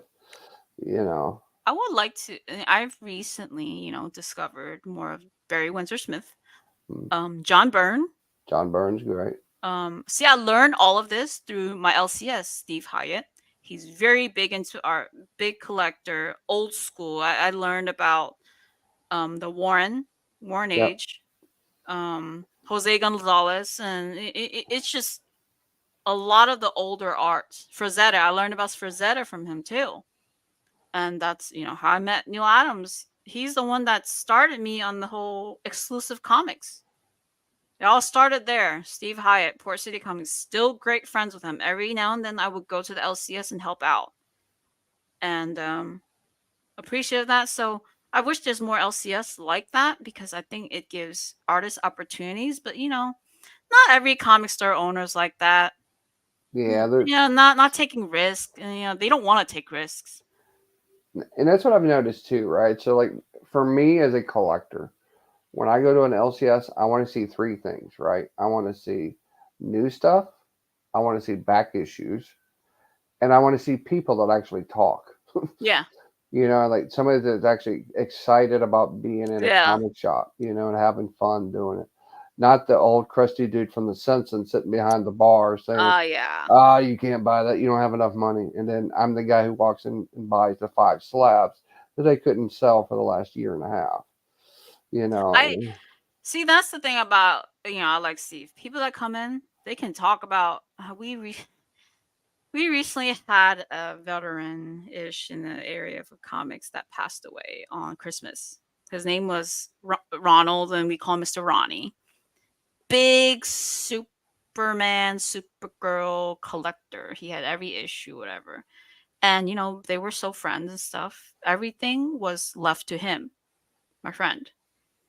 And but everybody that comes in will always, because of Mr. Ronnie, to talk about comics, the old school comics, even the new ones. And every time I'm there, it's always great. The new guys, the older guys, everybody gets along. There's no grumpiness or whatever. And yeah, that's how a comic book store should be. Of course, Steve carries new stuff because the new guys want it.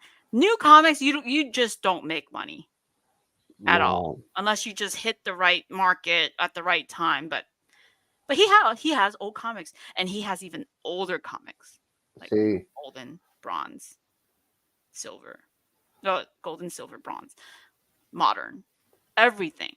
And because of Mr. Rana, everything's organized to not just random boxes where people pull and you bring it up to the counter and they just price you there. Most stuff are priced, and I help them with that too, and it's great. And I think every comic book store should be like that. You know, and that's what I like to see. Like when I walk in, right, and it's like when I look at your tabs, right, and your tabs in your long box say, this is Vampirella, and it actually is Vampirella, right? yeah, It's yeah, yeah, not yeah, not Vampirotica or something that has a V in it. It's like it's yeah, actually organized by name, and it doesn't take me 80 hours. Now there's always going yeah, to be the dollar box, right? Like yeah. the dollar box.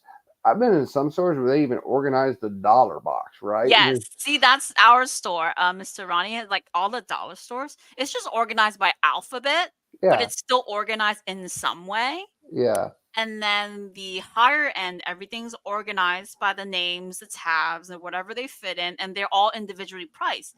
The not priced stuff you're not allowed to look at because they mm, haven't been through it yet. But majority of the store is priced already. It's there. And then you have the high end. You got the slabs, you yep, got the high end books, the silver age, the modern wall, the silver yep. wall and things like that. But because, Steve knows his stuff. He knows the issues, knows everything, and there's a helper in the back too. You want booby books? We got booby books too. You want pulp? We got pulp too. Easy to find. Yeah. I think those are the best stores. They are, and especially if you have old magazines, right? Yes. Especially like if you have some Vampirella, you have some Eries, you have some Yes. Creepy, from Warren. But then you also have like the Marvel Digest and the Yeah. DC classic stuff, You would because like our store then. I would, I would, because And we have those. we have Steve Butler come around every now and again. Well, and like Steve and I, we were at Dallas Comic Show together last year, Mhm. and we were sitting there talking, and then I ended up giving him a coffin coin, because I'm Oh like, yeah, yeah, he mentioned that to me. and I was like, yeah, we had to give you a coin because, and he didn't know anything about like what it meant or nothing. I'm like, this is what it means to have a coin. Make sure you always have it on you if you're going to a convention because you never know when a coffin guy's going to show up and ask you for it. But I said he's such one of the nicest people, and his wife is Oh so yeah. nice too. I His mean, daughter's talented too, Lily. she's yeah, especially with the inking and with well, I saw that they just did the Archie thing, right? Yeah, And they so they're partnering with Archie a lot, and, hell, Lily's on the DC list for that's what I coloring. I saw. mean, I saw like, that. holy shit.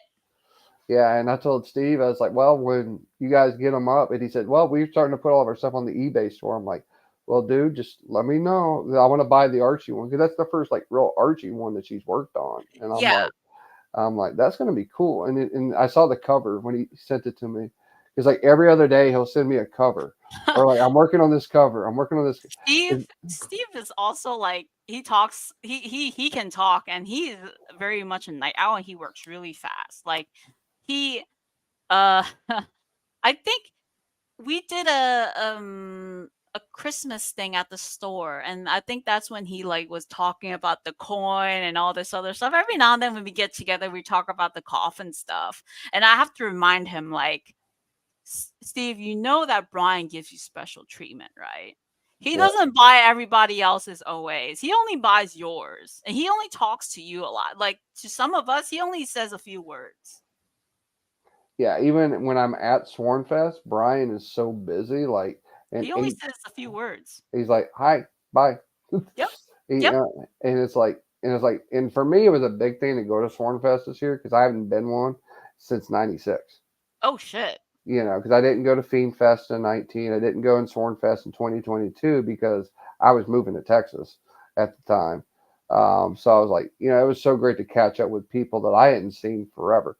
So I told him, I was like, you need to have Anna come. You need to have Anna come. What did he say? He didn't say one word to me. Okay. I see. I don't think I'm up there in the list yet. I think I'm still on the very bottom tier of the list. Mhm. Like as far as like covers, like right now, I'm so backed up. I think I have. Yeah, I think I still need to send them layouts because at Memphis he did come to my table, which was an honor. It's always it was very cool. Like I freak out over these things still. He looked at my portfolio and was like, "Oh, hey, I like that style," and he wanted to hire me for 4 more covers. But I haven't heard back.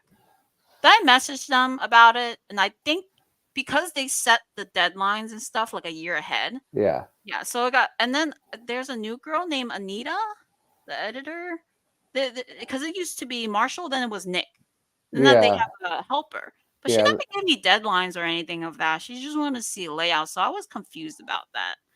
Um, but I think I'm still on the bottom tier because they are very like veteran tier Yeah. ish. Yeah. I So mean, when you've got like Don and Monty and Mike and Son, those and Son, I mean, they're they're the ones that always get covers every campaign, right? And Well, it's like their turn-in time probably is really on point too. It, like, so I know Sora recently did the artist appreciation. Steve, mhm. did Sun ever do one? She's not done one yet. I think I she would be next if anything. Keith Garvey's next. How many covers has Keith done? Keith has done a bunch. He just did another one for this Hell Witch that just came Oh, out. you know what's funny about I'm actually putting together his art books for him right now. And I don't even know the guy. Like, I'm just helping him put together his art books right now and formatting them because, someone needed help. Okay, Keith, I would think Sun would have enough work to warrant that kind of stuff. She Or Ryan probably Kincaid. Kincaid. Well, they had see they had They Mike. used him a lot the past year. Yeah, Kincaid will probably have his. With Son living in Canada, I think that's some of it too. So is that the timing, right? Like they had a Dawn one early. They just had a Dawn celebration.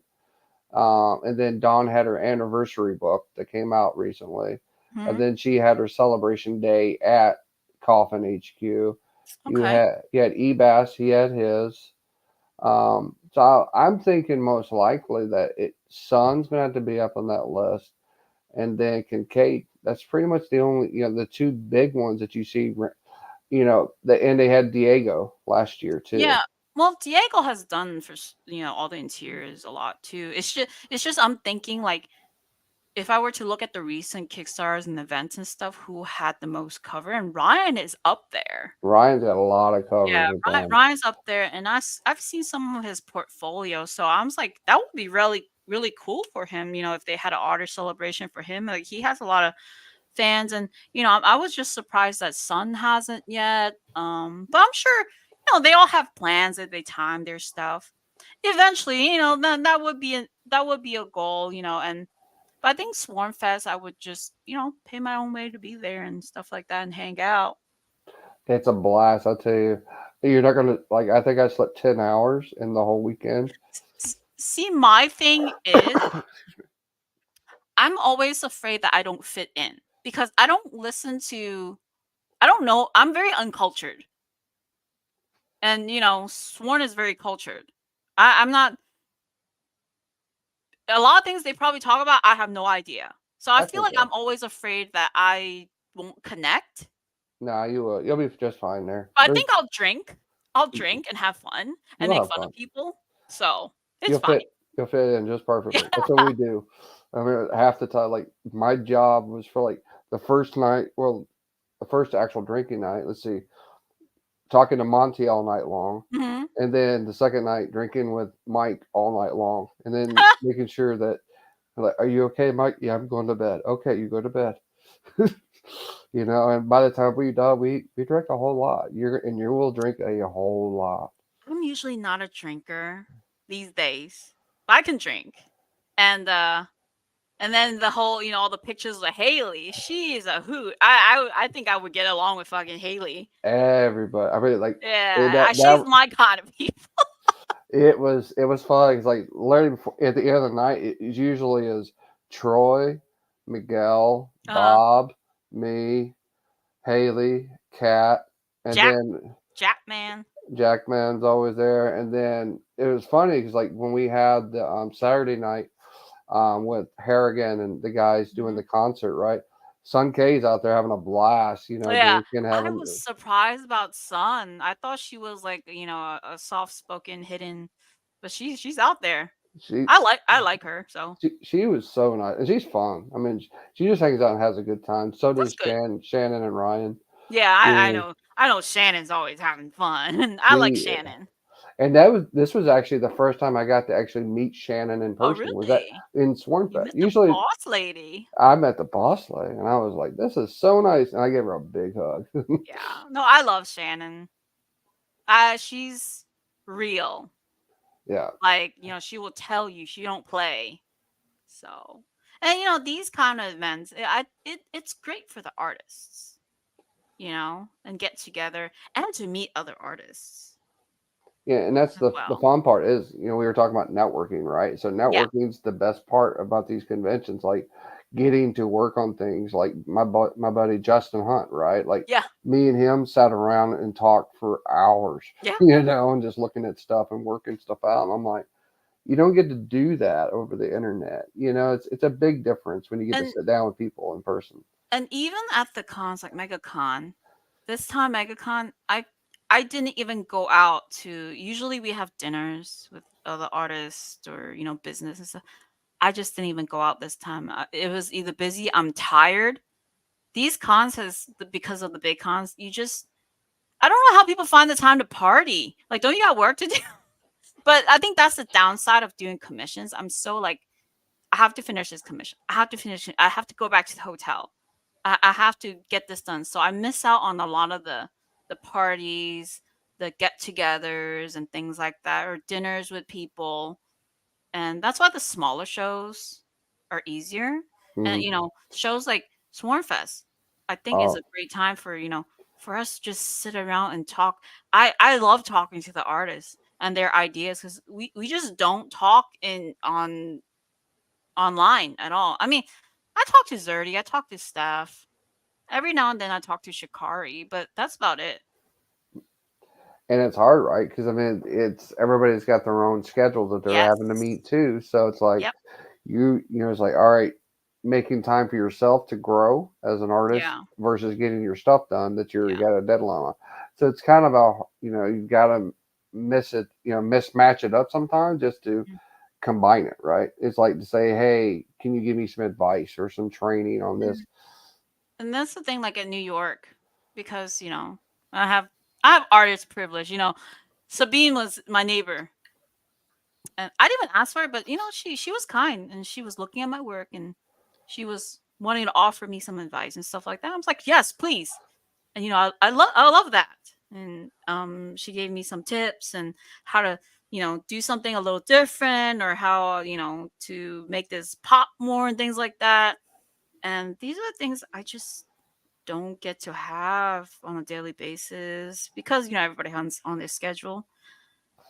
And it's gone to the point where cons, it's also hard to, because you want to have dinner and sit down or talk to these other artists, right? Because you don't get to often. You kind of miss out, when other people that aren't artists want to have dinner with you. I Hmm. kind of feel bad for turning them down a lot of the times. Like, some of the fans that want to have dinner and invite you and stuff like that. But for me, it's like I also don't get to hang out with Archerm all the time. Yeah, and that's the thing is like how many people can say like they've hang out with Stanley, and get I've to. had like a lot of dinners with them. Yeah, it's like I would love to pick his brain on some things, right? Like how he starts his process, from start to finish with some of the drawings that he did. Oh, but these dinners are more like friends. We don't even talk about art that much. In fact, he the times so the first time we had dinner, when he invited me to dinner, it was like New York Comic Con or so, 2019. Every now and then, he would kind of keep up with my progress because he knows I'm a big fan of his. Like before comics, like I collect a lot of his stuff. Um, and the other day I was looking at Instagram and old pictures. Like the first few comics I bought were Stanley's covers, which was funny. But he ends up, instead of like us asking, he actually asked me about my career and the because he's a teacher too. So I Yeah, think he usually ends up asking me. But other than that, we don't really talk about like work that much. Talk about other stuff. And I can also say I drove them around in my car. I was so nervous. I'm like, please. He's like, it's fine, it's fine. Because we were driving to a dinner place and I had my car with me. Um, yeah, yeah, that. It was interesting. I had Derek Chu and Art Germ in my car. And I met Lyrics and Kunka and them. So, but because I see them like once a year. I'm gonna go have dinner with them if they invite me, right?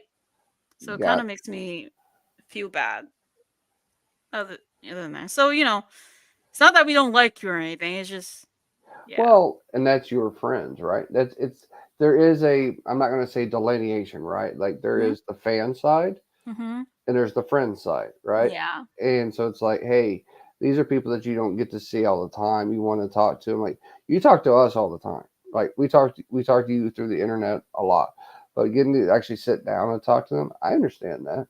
I wouldn't hold that Hmm. against you because you know what? It's you getting to go have fun. What's wrong with that? Yeah. And my thing with cons is I'm hoping to my goal is to do more pre-show commissions. So I don't have to slave away at the show cuz I don't have a lot of covers to sell. I don't have a lot of print choices to sell. My main money maker is always commissions. Hmm. I love doing them, but it gets so time consuming that I don't even get to enjoy the con anymore. I used to walk the floor like on Sundays Hmm. and go shop. I don't even get to do that anymore. So I'm trying to do more beforehand and train people to go order pre-show commissions and not do as much at shows and be able to actually sleep correctly and not be on 2 hours. So yeah. Well, I hope you can get more time that you can go do that because that's half the fun of a convention, right? Yeah. Is going Yeah. out, and that's why I come to it because I come to see you guys. I want to enjoy the other people's work. I want to go say hi to my friends and not just like go by and wave at them, you know. I used to be able to, go to the table and chat and buy a few things and look at art. Like I in New York, I wanted to buy Art Adams stuff. Oh Oh, I yeah. wanted a commission. He's on my list. See, it's that or sideshow. I don't know. I think I See, want original art. I wanted original from Mike Mayhew, but Mm, I know that's gonna be expensive because he paints everything. he likes money. He does like money. I know. I tried to get one of his Vampirellas from Harris, and he was like, "Oh, that's way out of my price league." I think the Mike Mayhew that stood out to me the most was the one where she's laying on the red fabric. Hmm. And then I met him in person and I didn't like him. Ah. I like his work, but these days he's been doing a lot more 3D sculpting, Mm, which, not my taste, but no. I miss his watercolor. And I did a comic online with him. I just know that he likes money. Beautiful work. Yeah, it's super expensive. You Really? know, How much was it? about 8. Really? Yeah. You have to really love it. I did, but I didn't get it because I'm like I'm looking at my I'm like well I'm like yeah it ain't gonna recover from that. Yeah. I You was know, gonna say, like, if you're looking for original art, like, I know someone who's selling a ton of published covers. Not Lady Death stuff, though. I'm always looking for original art, but it's got to be something that will appeal to me. There's also the price range. Correct. Because they're all probably above 5. It just depends what it is. Okay. Okay. Like if I could find a Barry Windsor Smith, right? Like if I could Oh, yeah, yeah, find yeah, yeah, a yeah. Marvel No, he comic, doesn't have any of those. he got rid of that a long time ago. A lot of that stuff Mm. he sold. I'm like, okay, do you have any Swamp Thing stuff? So yeah, Okay. 9, 10. Okay. I'm like, okay. I mean, I can understand why, right? Because I mean, he Yeah. made Swamp Thing. Literally, between him and Alan Moore, they made Swamp Thing what he See, if is. I had 10 grand, I would have dropped it. I would I have too, would, yeah, I but would drop that. I'm looking at okay. I'm looking at the art I bought from Joel Gomez and I bought from Nei Yeah. and Colette, and So it's like for that 10K, I could get all these other things. exactly. And like even the Dawn one I bought. I have the Monarch from Dawn, So and it's like you have to really, really, really love the Swamp Thing and love Fairy to fork over. yeah, and I just can't do it. Okay. And then so I had Mike DePascal do one of his last Lady Deaths, but I had him do it with Death Dealer as an homage to Frank Oh, Frazetta okay. because I was like, dude, mix the two, figure out how it was. He's like, all right, this is because he got one. He did this one for me, and then he did the last Lady Death to Pascal on a sketch Okay. cover. I'm like, because I've been friends with Mike for a long time, Yeah. and then it's like, I'm not doing comics anymore. Holy crap! What? Oh, You I did know? hear about that. Yeah. But he's doing more like he's The turning fantasy. like Frazetta did, right? Like Yeah. he went straight instead of doing Vampirella and comics and stuff. He's went to the fantasy route, which I have a piece coming from him, and it's fantasy based. It's not a And and comic. and that's the thing with artists. I mean, he's just going with what he wants to do. And Yeah. that changes. I mean, some people stay here because comic industry is good money, especially for traditional artists, great money. But sometimes we want to change. We want to do something different. And it's not just about money. I mean, the money, eventually comes, but you gotta. It's your life. You have to be happy with what you do.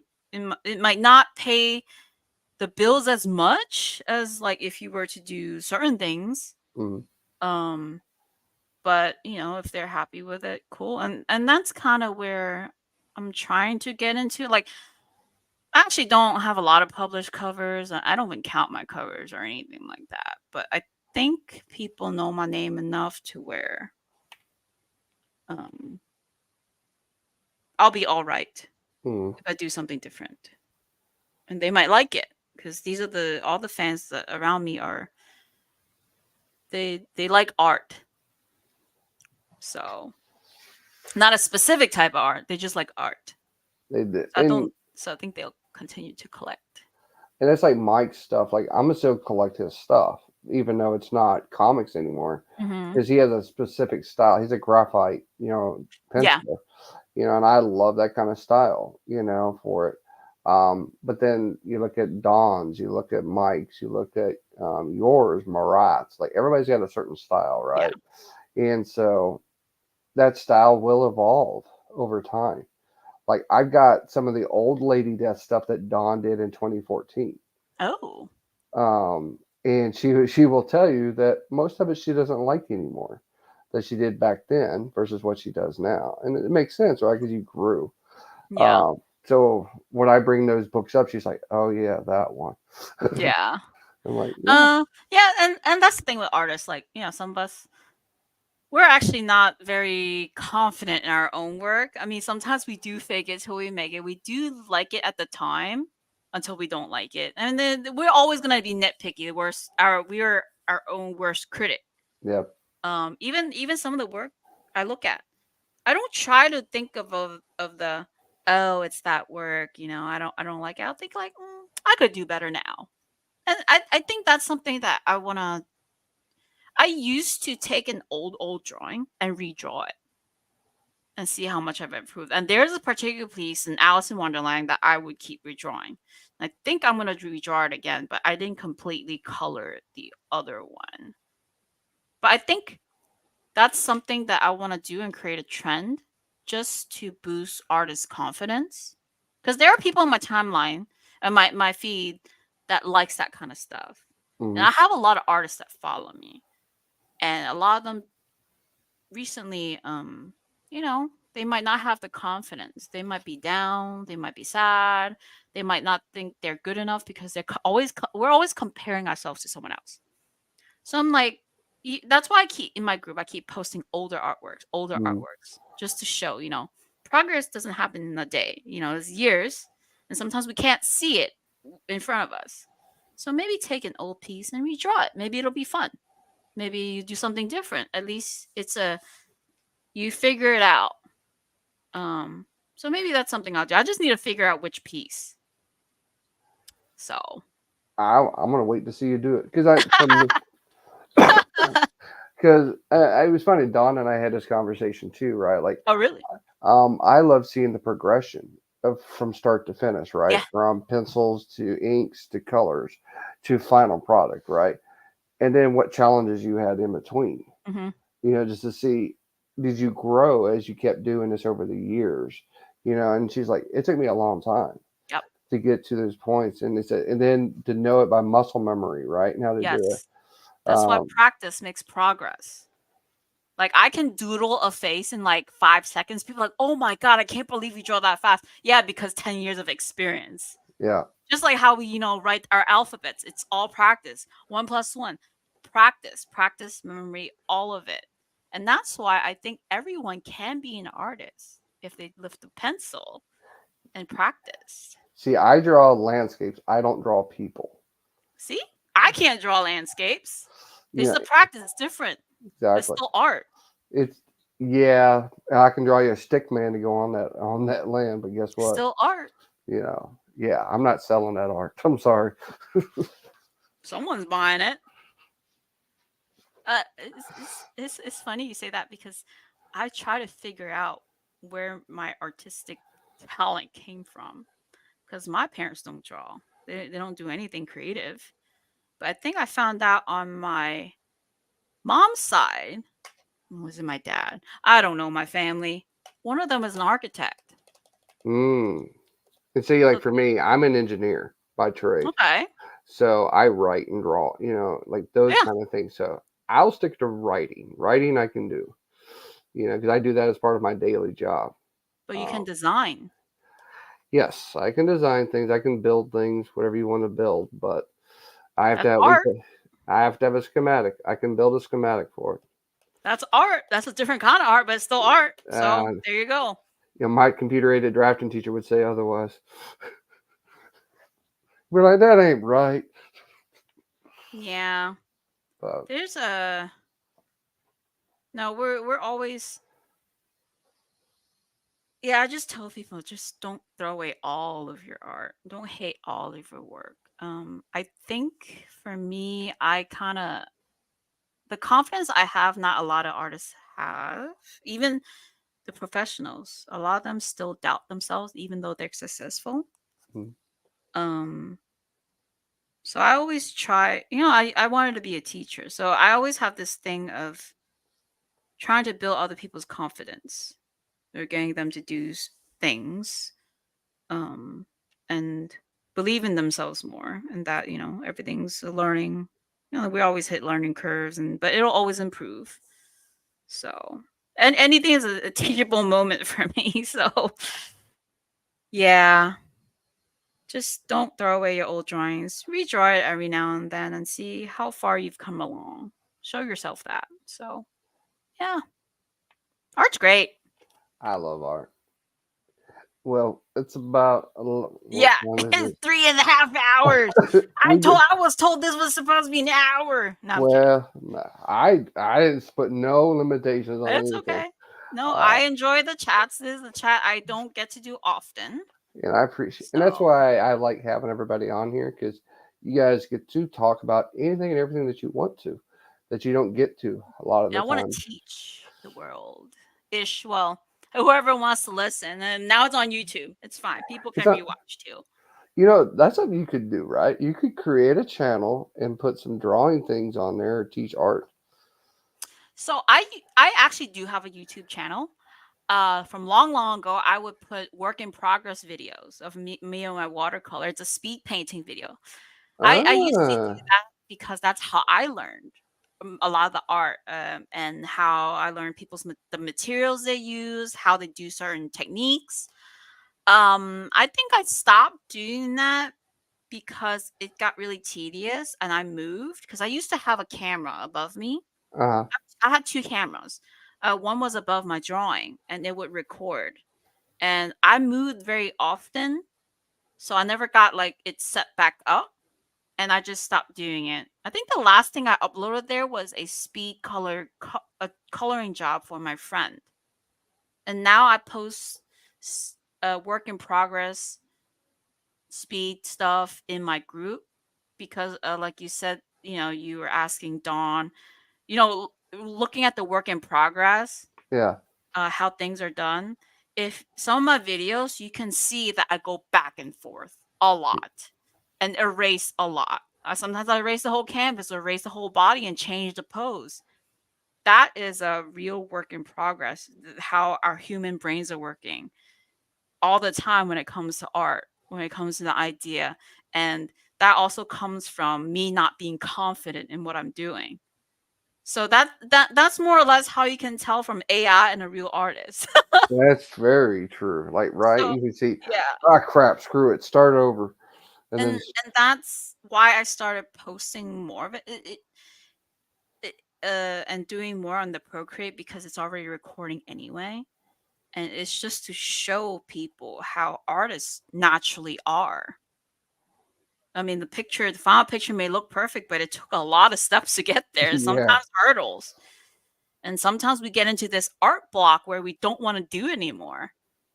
And that turns into a work in progress pile that we never look back into. 20 years later, oh yeah, there's this one thing I never finished. I have so many. But yeah. Thanks for having me on the channel and letting me talk. I hope people watching learned a few things about me, about art collecting. Correct. And Yeah. then, so before we head out, where are you going to be at for this next couple of conventions? So the next one I will be at Huntsville Comic and Pop Culture Expo. Huntsville. Huntsville, Alabama, not Texas. And actually I will be with Zerty. We're gonna have a Whatnot show because they're having a Whatnot Con that weekend as well. So it's like Mm, a Whatnot Con pre Huntsville show on Whatnot. Then we have Huntsville, and and a half later it's C2E2. you're going Yeah. to be busy.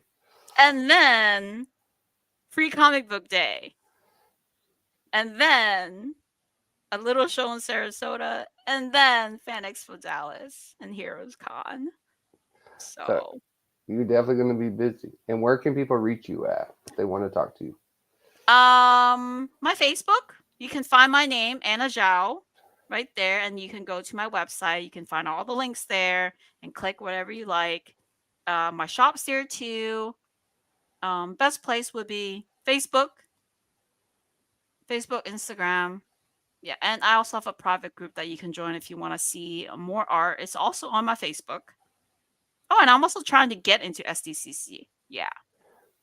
I hope you do. Go give them hell. Yeah. I always cause trouble. Well, Troublemaker in Crime, it's been a pleasure having you on the channel. I Thank you. appreciate Thank you. you. Um, Down in the so anybody in YouTube land down in the description below, I put a link to her website and to the Facebook group. So if you guys want to come join, come join. We have a great time. We have fun. Talk about a lot of bananas, but hey, you know what? That's what we do. Oh, now you know the history of the banana thing. Exactly. So now you are in the know. So Yeah. thank Well, you, thank everybody. you. And thank you guys for watching. Yep. Thank, Have a thank good you, night. Anna. All right.